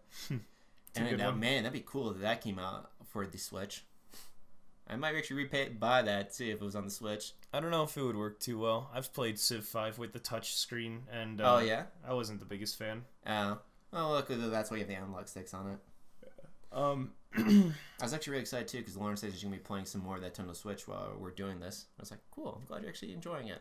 Nice. Yeah, I was like, awesome. So I need to get her Mario Odyssey because she really wants to play that one too. It's an alright one. It's okay. Yeah. Yeah. It's a game. It's a game. So then that's our number 2. Since I was supposed to go after you, number 2, what's your number 1? Because we're both the same with Civ 5. My number 1, a lot of people really liked this game. A lot of people like this game for like everything about it. I wasn't really the biggest fan of the story. I liked the writing and everything. I thought the graphics were good, but I didn't think they were like incredible or they stuck out a whole lot. But the one thing that I did really like was the turn-based combat. And so this is why it's my number 1. But it's Undertale. What? I didn't even see that in your list. Undertale's your number favorite. Really? Because the turn-based is every single enemy you fought, it was a completely different chain of Oh events. right, yeah, yours like your I forgot what you base your list off of. That's right. That makes sense. Yeah, it's not in terms of my favorite game. I think every other game on this list I like more than Undertale, but simply for the turn-based mechanics, I think Undertale takes the cake. Sorry about that. Yes, I was really not expecting Undertale. I was like, but for your list, it makes a lot of sense. Then, like, yeah. Yeah, I mean, just everything about the turn-based combat was really good. You had two ways of beating every enemy. The dialogue in between. The fight was also unique. The fighting in general was unique. Like, every different encounter and experience was just a completely separate experience. So it has to be number one. We did talk about this, and I don't know if this is a talk about the podcast, but I remember you were talking about this game before me a long time ago, and you were trying to convince me to buy it. And then... Yeah. I think I mentioned this on the podcast, like the second or third episode. Yeah, okay. So, what Mike is getting at is, so you can fight things like normal, or you can do like what's called a mercy, where you don't kill them, you show them mercy essentially, and you can win a fight that way. Yeah. Well, I didn't interpret it that way. So I figured like Pokemon, like mercy is like you beg for mercy. It's like running away is what I thought. Yeah. And I was like, okay, I'm not going to run away from a fight. So there was like every enemy that I encountered, I tried to win them over with kindness and then like kill them essentially. In my mind, not killing them, but defeating them, of like being really nice and then like defeating them. Killing them with kindness. I thought that I was doing like a good job. I didn't think I was like murdering everything. But like, I get to the end of the game and I'm not hitting the mercy button because once again, I think that that's me begging for mercy, not me showing them mercy. So I get to the end of the game and the guy's like, you murdered every single thing you came across, like, and I was like, what are you talking about? I was like the nicest dude in this game. I pet the dog. Yeah, like there was like, there's like dogs that you can like pet and they like get excited and stuff, and there's like, and then I'm trying to kill them. You can tell like other people that they're pretty or they're cute or they're hot, or you can just kill them. Yeah, and then I just like, so I was like really nice to everyone, and then I just murdered them after every single encounter, and I didn't think I was doing that. I just thought like, because when you are kind enough to someone, then like you hit them and you do an absurd amount of damage. Oh really? Oh my god! Like it's like a times 10 hit. Like it's even more than like a critical hit. I've noticed is like I'm really nice to them and then I hit them and their health just gets fucking demolished. And so I was like, okay, so like you gotta beat them, you gotta like kill them with kindness essentially, as Mike said jokingly, but I thought that was the real way to do it, is like be as kind to them as possible and then damage them enough and then the fight ends. Well, it doesn't explicitly say like you've killed me, like, I mean, you don't get the impression like, I mean, it's like Pokemon. It says like, oh, they fainted. Yeah, it's like you don't get the like, even though they like fade away and disappear, you don't get the impression that they died. It's that they fainted. Like right. I figured, I was like they were fainting, or I was besting them in combat. I wasn't killing them, you know. I was just beating them in combat. But no, the guy gets to the end. He's like, "You murdered everyone, and now I'm gonna murder you." And I was like, "Oh my god, what have I done?" I just love it when we're talking about that too. It's like, I pet the dog. Yeah, it's totally cool to just like to murder them. Then I thought that was like one of the greatest quotes ever. Yeah, love that. So Undertale's my number one. I was not the best person in that game, I guess. I agree that it was very unique. I put a little bit, but I just couldn't get into it. I wasn't much of a fan into it, but I did appreciate it taking a different turn on the style and all that stuff. Yeah, I think it had a lot of really good elements. I still think it's a great game. Obviously, it's on this list for a reason. Yeah, of course. And the turn-based combat isn't the only thing. The music was really good. The writing was really good. I don't know. It didn't really captivate me, I suppose. It seemed like they were, actually, I don't even know I don't even know how to compose my thoughts about the game. I thought it was good, but it just didn't have any sticking value. I guess that's it. I think if you're really one of those people that love a good, interesting story, I think and you are totally fine with, it's a good combat system, not the greatest, but a decent combat system, I guess. If you're okay with that and you just really want a good story to enjoy, I think Undertale will be for you. And especially if you're okay with turn-based games. Once again, not trying to say that turn-based games are bad. I just know that's not everyone's cup of tea. But it does take a more interesting approach on it. So if you like turn-based games and you actually want a good story, Undertale will be definitely for you. Yeah, so my list overall, once again, number 5, Pokemon, number 4, Paper Mario Thousand Year Door, number 3 is Chrono Cross, number 2 is Civilization 5, number 1 is Undertale, and I actually feel pretty good about that list. I thought that was one of my better lists, I thought. Nice. And then for my number 1 is, I've talked about it before, is Advance Wars, and that was for the Game Boy Advance. That game is my number 1 because, like I said, I was never a fan of turn-based games, and I was never good at it. But for some reason, Advance Wars just clicked with me. I love the style of the game. I love the combat system in it. I was really good with it until the final boss. I never beat him because he was a cheating motherfucker with his asteroid super ability that killed everything instantly. I don't know how you PTSD beat that guy. I'm going to look up a video and see how people beat him because that's just bullshit. I'm sorry. But besides that, though, I absolutely loved it, especially because it came with, you can customize your own battlefields, you can set up your own scenarios and all that stuff. And I definitely need to pick up Tiny Metal, which is a game that came out last week. I need to pick that up and give it a go because it exactly looks like Advance Wars. And it looks really cool. And it's also, I think it has customizable battlefields, which I thought was awesome. And I know I say 1,000 times, but the style was super cool and cute. I like the soldiers and all that stuff, especially when you blew them up.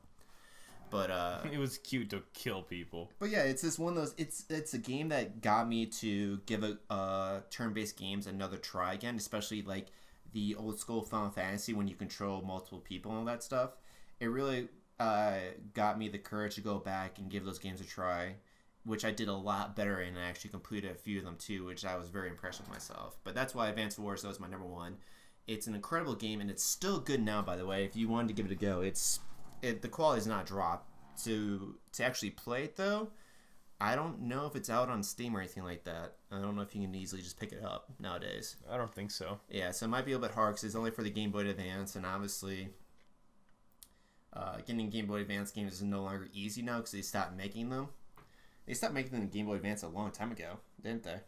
Yeah, because the Nintendo DS has been out for a long time, since I was in grade school. And and then they had, DS Lite, the 3DS, the new Nintendo 3DS, the 2DS. Like, there's so many goddamn versions of the DS, and the GBA was way before that. Yeah, I mean, Game Boy Advance is no different. There's a lot of versions of that one, too. Well, there's 3, to be exact, actually. There's the original rectangle, which I own. Then it became slightly smaller, and then it became even smaller than that. Oh, the rectangle wasn't the first one. Was it not? I thought it was the more elongated purple one.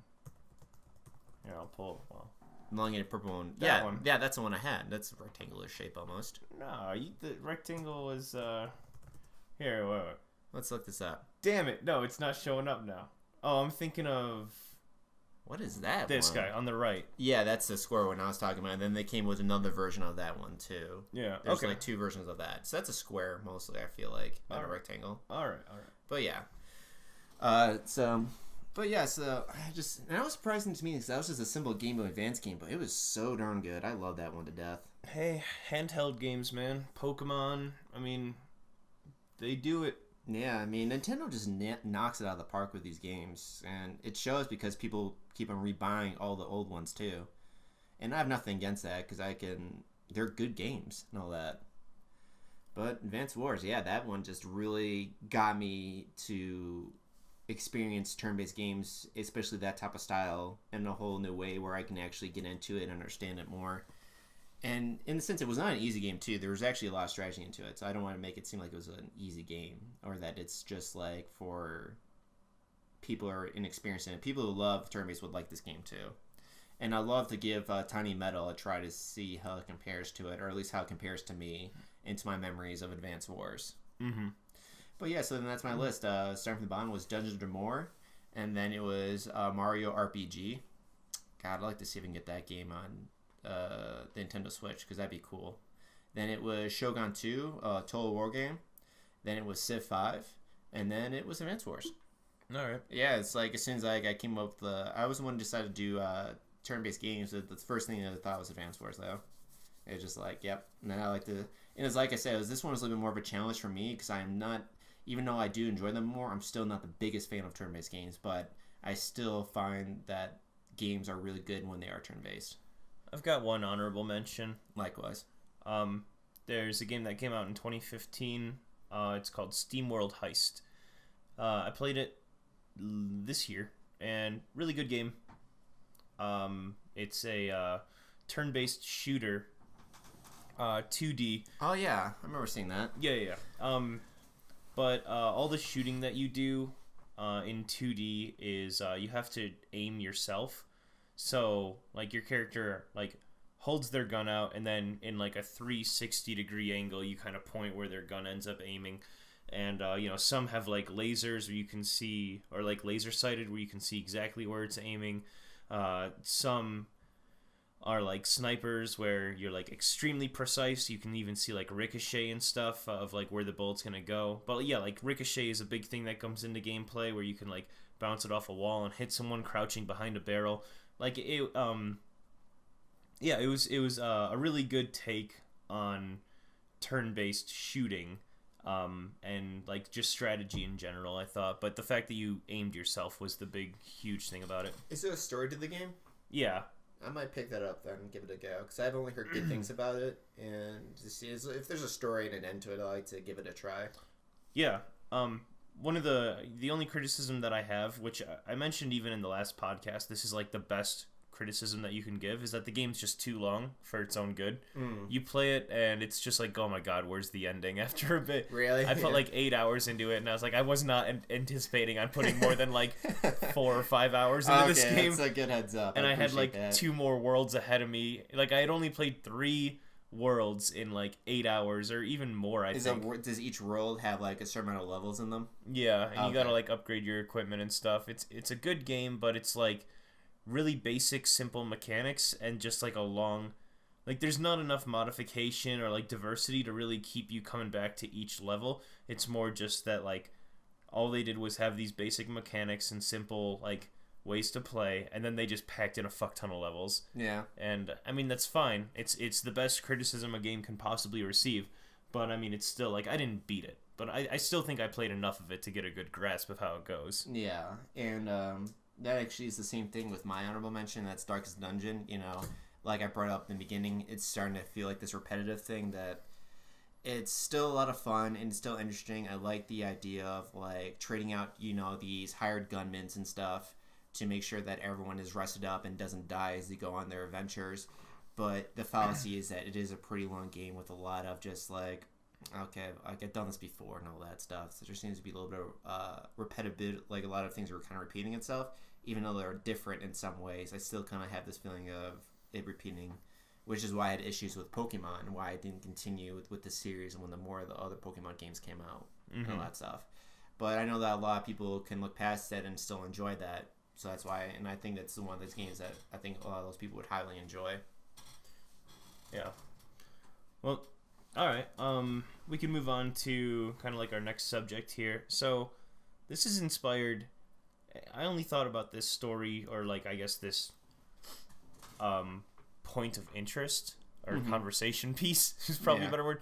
I only thought of this like 3 hours ago, but I was at Target and I was looking at movies, or I was just in the electronics section, and the new It movie was coming out. It was on Blu-ray. It's out. Yeah, it's been out for like a week or two. Fuck yeah. I love that movies are coming out so quickly now. To DVD. I fucking love that. Yeah, and like I had it in my hand. I was going to pick it up, and they rang it up at the counter, and the movie was $25 for Blu-ray. Oh, no. No.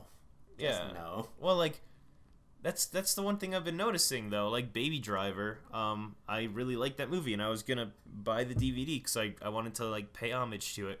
But $25 again. I mean, it's crazy to me that the only reason I'm really buying these movies, granted I like the movie, but I don't watch I don't watch the same movies over and over. The only reason I'd want to buy it is for the special features and for like the behind the scenes type work and like the commentary and whatnot.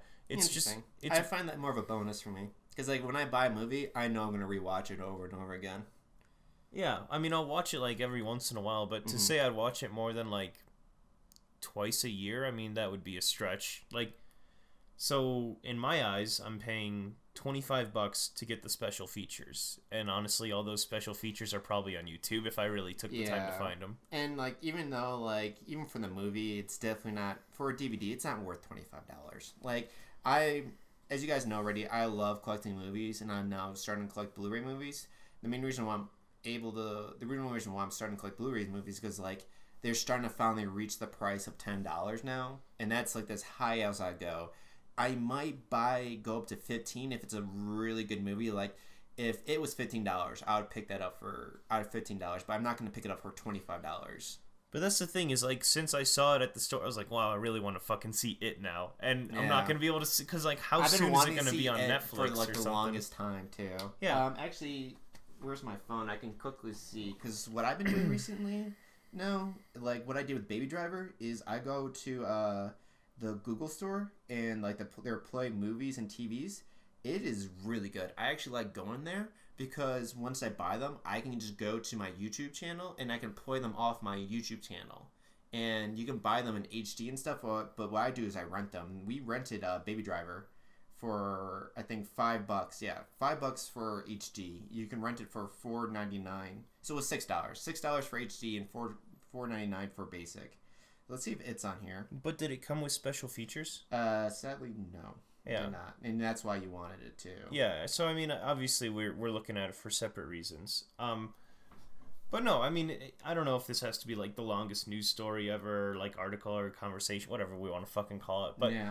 I was just like, it sucks to me that like like Stranger Things is a Netflix thing, among a bunch of other different TV shows or movies. Like I want to see the behind the scenes features. Like that's the cool stuff to me. And Stranger Things has a lot of stuff that they posted on YouTube, actually. But I mean, it would be cool to just have it all like compiled onto the DVD. Yeah, it's like yeah, I could go onto the Pirate Bay and find all these movies and stuff.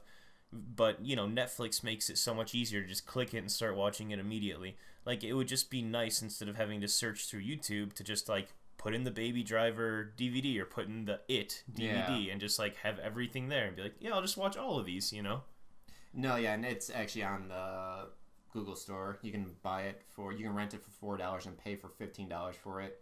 But let's see if it comes. I want to see if it comes with all that stuff. Yeah, that's the crap that I want to see, I guess. So I don't know. I guess that's where I'm at. I can't justify paying $25 for a movie, and I don't know. Info cards enabled. I don't know what that means. I can't even think of the last movie that I bought.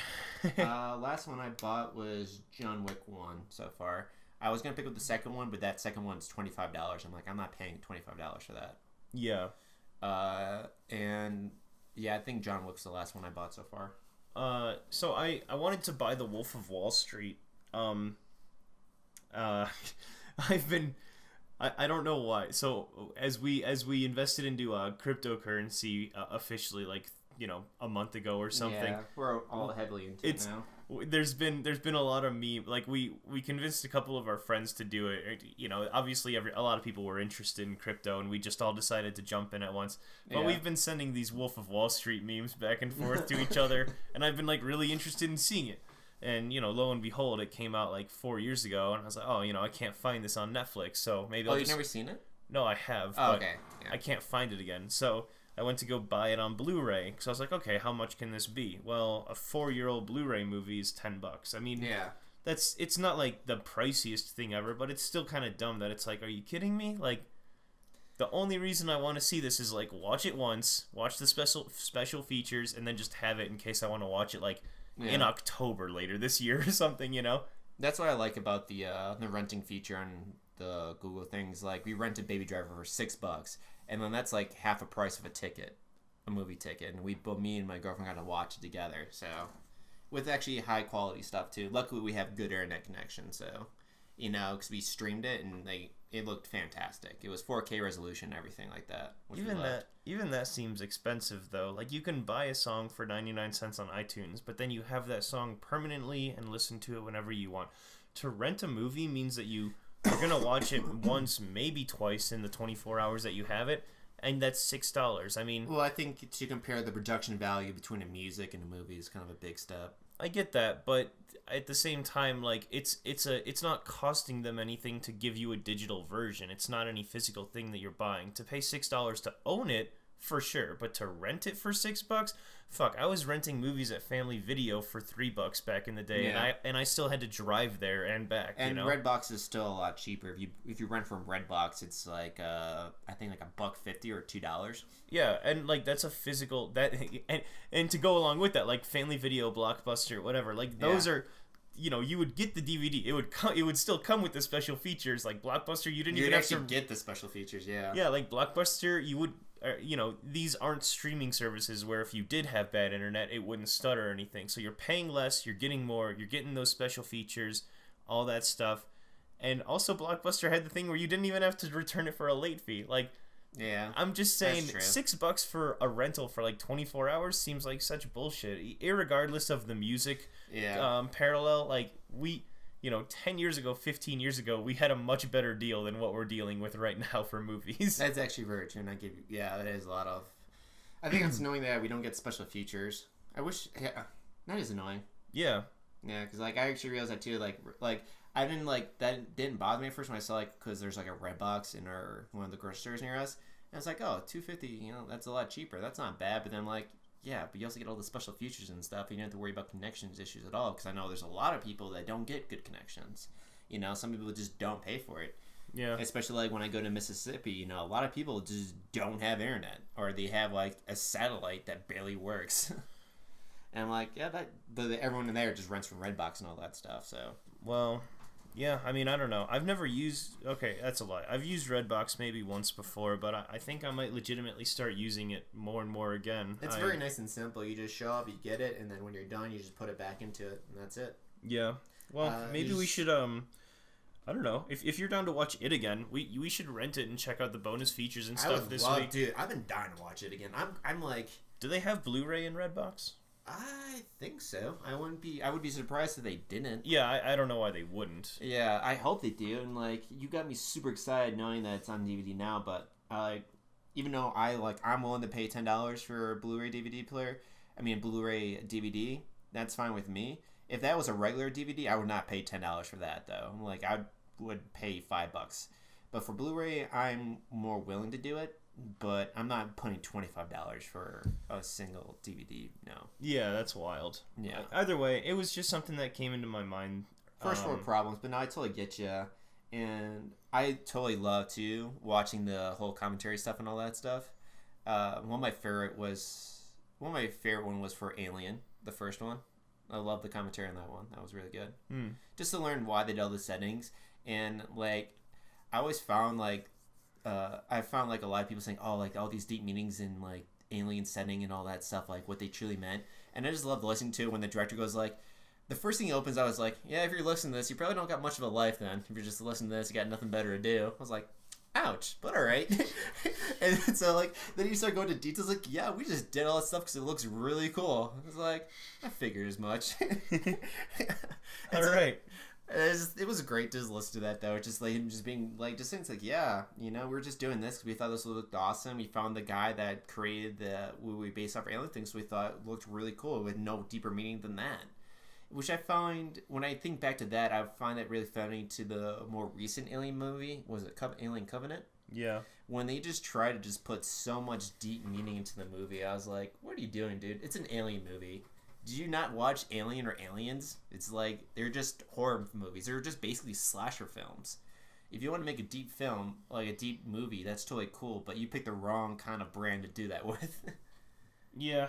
I mean, I think I don't want to get into it too much, but the only thing I'll say about Alien Covenant is that I think the first couple Alien movies weren't supposed to be too complex. They were simply... No, they were not. I mean, this is exactly what you said, but yeah. It's like...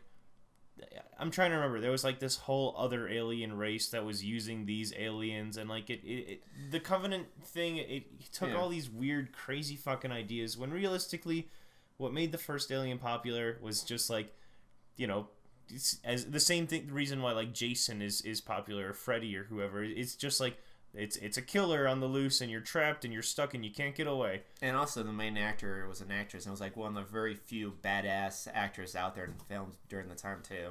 Ripley's a fucking awesome character. love Ripley. Yeah. All right. Well, yeah, I mean, like I said, we didn't have to go too much into movies, but it's just something that kind of caught my attention the other day. No, and I totally get you, and it's something I didn't fully think about either until now. But I do, yeah. I went to go try to get Wolf of Wall Street, as I was saying, and they didn't have it at like, Walmart, Target, all those basic places, but I didn't check Redbox, so maybe I'll have to check it there. Definitely check out for it, too. I'll check out. I think I have to do some grocery shopping tomorrow anyway, so I'm gonna check out myself too. Yeah. And if I can find it, we should definitely watch it because my girlfriend liked the movie, but she was terrified of it, and she doesn't want to watch it again. She was scared walking back home watching that movie. It's like we walked over like a sewer thing, like what do they call it? Brain fart. A sewer. Like a gutter. No, a sewer lid thing. Oh, a drain. A drain. No, it's like yeah. Drain is like all right. That I'm fucking terrified of that right now. It's like like a manhole. Manhole, yeah. We walked over a manhole. It's okay. She's like, all right, well, now I'm just terrified of manholes and drains. I'm like, really? He's like, yep. I'm like, damn. I wasn't fully terrified of the movie, but I still loved it. I think it was a great effing movie. Yeah, but it was nice that they didn't rely on a lot of jump scares. Yeah. A good horror film isn't the most horrifying film you've ever seen. Yeah. It's like The Conjuring. We both said in our top 5 horror films, The Conjuring was our number 1. It wasn't the scariest film we've ever seen, but it had good pace, it had good atmosphere and acting. Like, it also filled those categories very well. Yeah, and like Alien too. Alien didn't have many pop-outs in it. It was a very slow and steady movie. It's I felt like it was more intense than anything else, and that was what I enjoyed about it too. There was pop-ups, but it didn't rely on pop-ups, which I liked about it. Mm-hmm. And I think, does these jump scares. I don't know why I was saying pop-up, but jump scares are just a very weak tool. I'm not really a fan of those either. There can be a couple, but the movie can't rely on them. No, exactly. That's a better, when it's all of that, it's like, all right, buddy, I'm not really in the mood to just keep on jumping every few minutes. Yeah. Okay, so in terms of some other news here, this is just a couple things I ran across.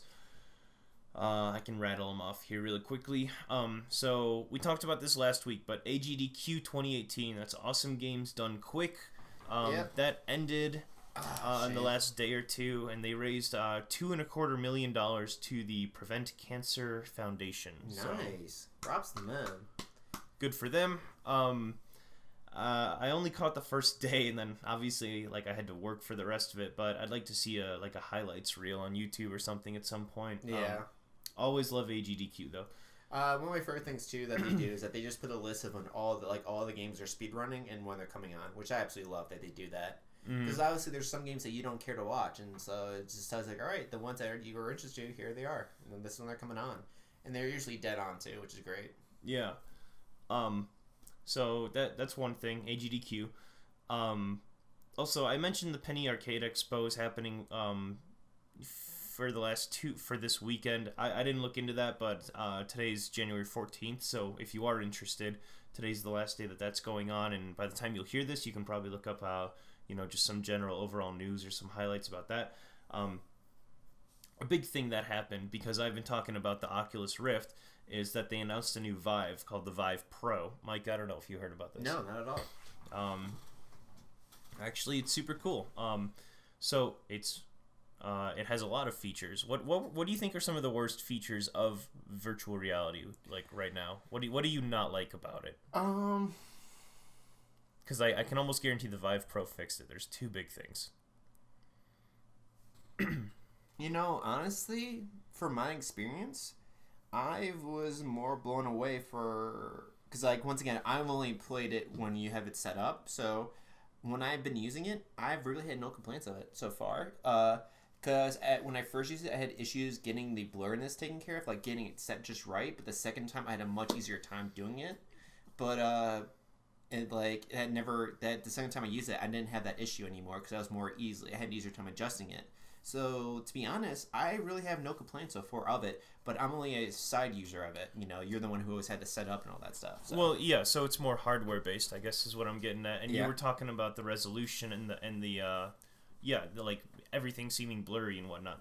So, first thing about the Vive Pro is that the resolution, I'm not sure how to, properly say this, so I'm just going to read out the numbers here. The resolution is 2,880 by 1,600 resolution, which as they've said in the article that I read, is a 78% increase on resolution. So, wow. Yeah, so I mean, it was a little pixelated. It's not like terrible, like, but there's a reason why the game, like, there's a reason why games feel like phones and guns and stuff are bigger than they normally are. You know, armor. It's because you can notice it a bit more on your screen versus like if everything was real size, it would feel like a lot choppier in VR. This, I mean, with a 78% increase in resolution, I mean that should clear up a lot of the choppiness. I would almost see that as like a desktop replacement, or a monitor replacement if you were just looking to like it sounds like you could, you know, do Steam chat, you know, go check email, check news, check Reddit, whatever you do, without having too many issues with 78%. Versus when I tried to do that, like the virtual desktop on my Oculus Rift, it like I've got to blow it up really big, and it's still kind of tough to read. So that was the one big thing.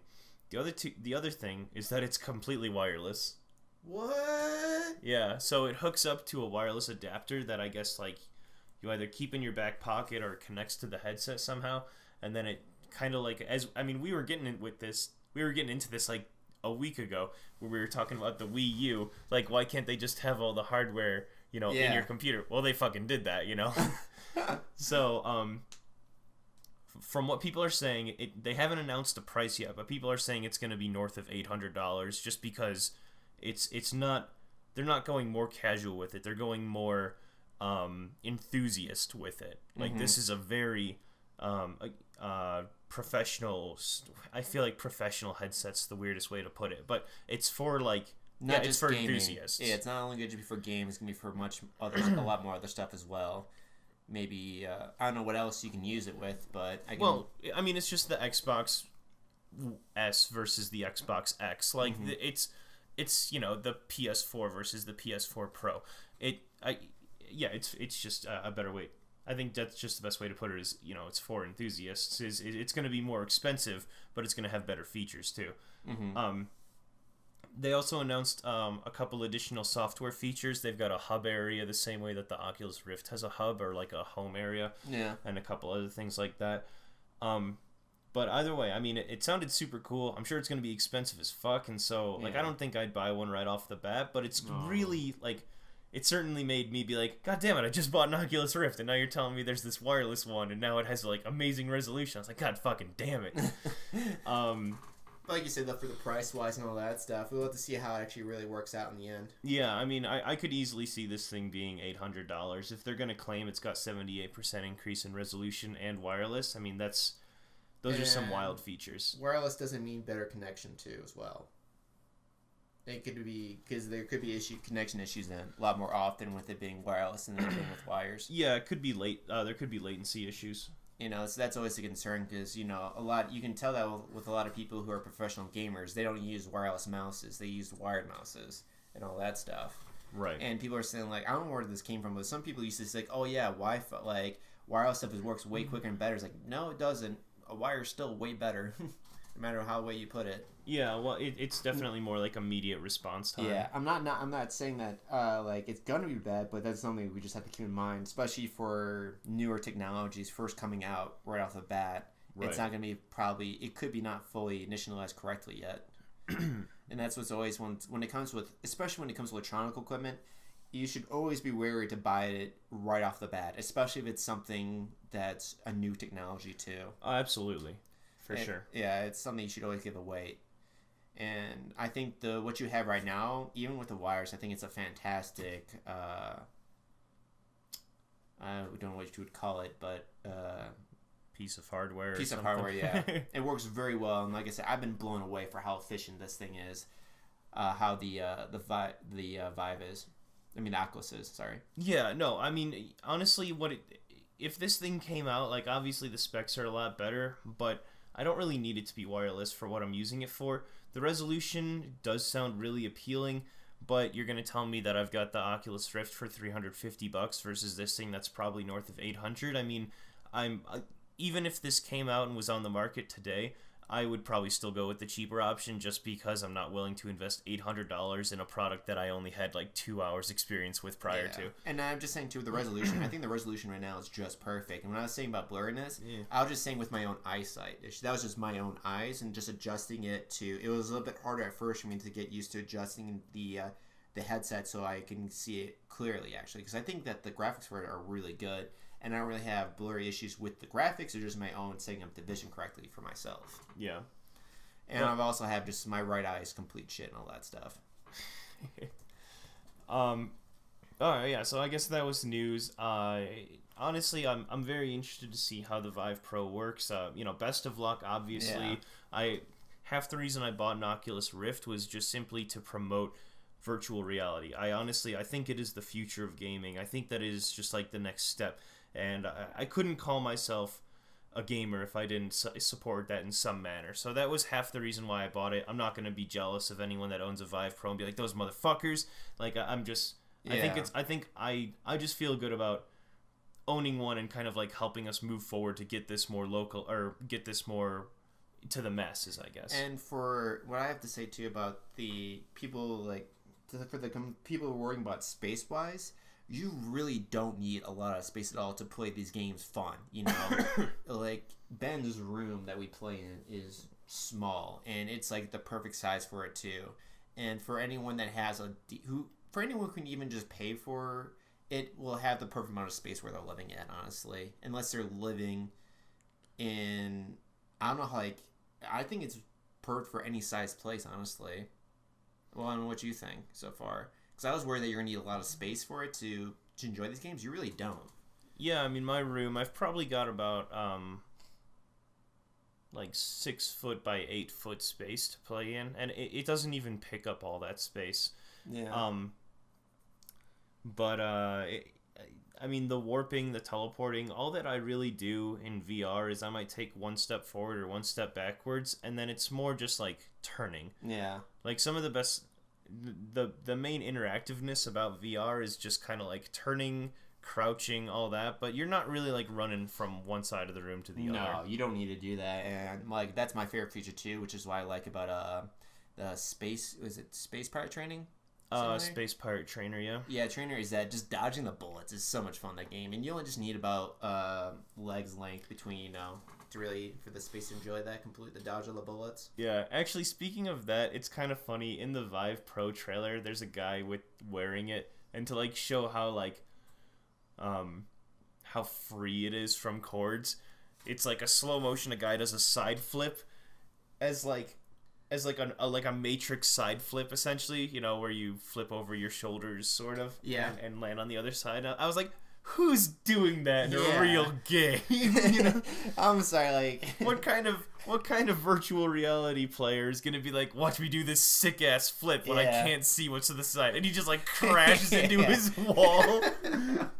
Yeah, you're not doing that, Steph. I'm sorry. It's just the average player is not going to be doing that, especially with the speed. You can't have that much space. You bring your Vive over to show people, Space Pirate Trainer, the shooting game, and you got that one friend that's like, let me show you pussies how it's done. He, flips over and breaks his legs on the coffee table. Yeah, because you can't see your legs still. And actually, I just realized, too, the problem if I ever get VR for my place, too, is I have a bloody chandelier that just 2 inches above my head in front of my TV. Yeah. I'm going to be bashing that thing nonstop. Yeah, so I mean, so that's it, I guess, with the Vive Pro. Just make sure you have a lot of buff clearance. So try not to do it under a fan or a chandelier. The fan destroyer. You should be good. Yeah. That's actually the only issue, is actually just a height issue. If you just have something you can hit, that's only going to be your concern. Right. But there's not many games where you would have to do above your head, though, straight above your head. That's not many, except for Robo Recall, because you can throw a lot of things over your head and all that stuff, which is cool. Mm-hmm. Especially when you switch guns, it's you have to. That's the only problem with Robo Recall, is I sometimes had issues getting guns over my shoulders. Yeah. But yeah. So then I did want to move on to games coming out. I didn't find a ton of games coming out on Steam, but the one that I did notice was called Play With Me. And excuse me, sorry, my throat's getting a little itchy. I think I'm getting sick. just talking for this long is getting to me. But God, if you get me sick, I'm gonna kill you. I'm not. Someone else will probably get you sick before me. But so the game's called Play With Me. To read the summary, it says. I saw that. Actually, okay, this summary reads kind of shitty, but whatever. Just I already, go for it. Yeah. So okay, don't expect a lot from this summary. It sounds really fucking dumb. I'll re-explain the game once I'm done with it. But see how a game created by the very Jigsaw would look like. So I think that they're referring to the Jigsaw guy from Saw, which is a weird fucking. Why would they bring that up? Anyway, use the available objects, outwit tricky illusions and optical puzzles, and all of the above. Answer the question: will you dare to play with me? It sounds like an escape room type of game. It sounds like the person had a fucking seizure while writing this. Yeah. Anyway, it's a point and click. That's what it is. It's a point and click kind of game. It gives you like a room or a setup, and you gotta like use objects into certain spots or whatever. You don't get to like move a character or anything. It's just, you see the items in your inventory at the bottom. You interact with things and you just move forward from there. So think of like Myst, but even Myst like had a bit more 3D style to it than this game. Anyway, like I said last week, it's kind of like slim pickings for the next couple weeks here. Yeah. Nothing really good comes out at the absolute beginning of the year. So keep in mind that the normal shit that we talk about in this section of games coming out, this one's kind of like scraping the bottom of the barrel here. I mean, likewise. It's better than everything else coming out, but that doesn't mean that it's necessarily up to the normal good tier that we try to. Yeah, I mean the competition's not really high. So. Yeah.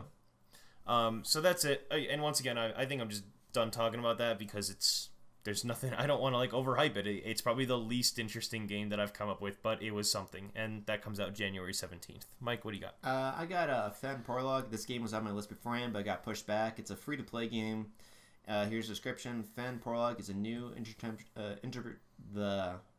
interpretation. Thank you, of the survival genre. After a sequence of unexpected events, you find yourself at an unauthorized landfill. Then the fen where the landfill is located will become your new home. You'll have to try hard in order to survive in this horrible place. It's a 2D left and right survival game. I saw it before and it looked like a very interesting kind of concept of a survival game that's just 2D when you go left and right. And it's free to play, so it's something I'm gonna give a go. I don't think it's gonna be many hours put into it. I think it's gonna be pretty simple, but I like the style of it. It looks cool, and I just like to see how it goes. I wanted to pick up last time, but got pushed back, and so this one comes out January 19th. And this time actually says the game will be unlocked in 4 days. So I'm going to give it a go, see how it goes. And, it's free to play, so what's to be hurt? What's hard to give it a try? Mm-hmm. All right, next week our top 5 is going to be the best video game controllers. So, Game Boy, PlayStation 1, Xbox, the Duke, something. Mad Cats make the best controllers ever. Mad Cats, you're probably player 2. So that'll be next week's top 5. I'm gonna be, in terms of what I'm gonna be playing this week, I'm gonna try to put my nose to the grind and play a lot more Legend of Zelda: Breath of the Wild. I'm trying to wrap that game. Well, I'm not even halfway through it, but I really want to put a lot of hours towards it because I know that it's a longer game. I know that there's a fuck ton of stuff to do, and if I didn't focus and like really push myself to play it a lot, I know I could be playing that game for like 2 months if I wasn't really focused. So I'm just gonna try to like buckle down and get as much out of that as possible. And for me, I'm gonna try to, since I finally beat Fury, it's like I had to get it done because I stopped like halfway through it. So after I got that finally beat, I'm gonna try. My goal is to get to at least one boss dungeon through Darkest Dungeon at least, and just to finally get a full feel of the whole entire game finally and all that stuff. And then after that, I'm not really sure. I got a few things in my list I want to look over to see what I want to play, but that's really it. Yeah, we'll keep you updated on all of our social media pages and all that stuff. So, all right. See you guys next week. Peace.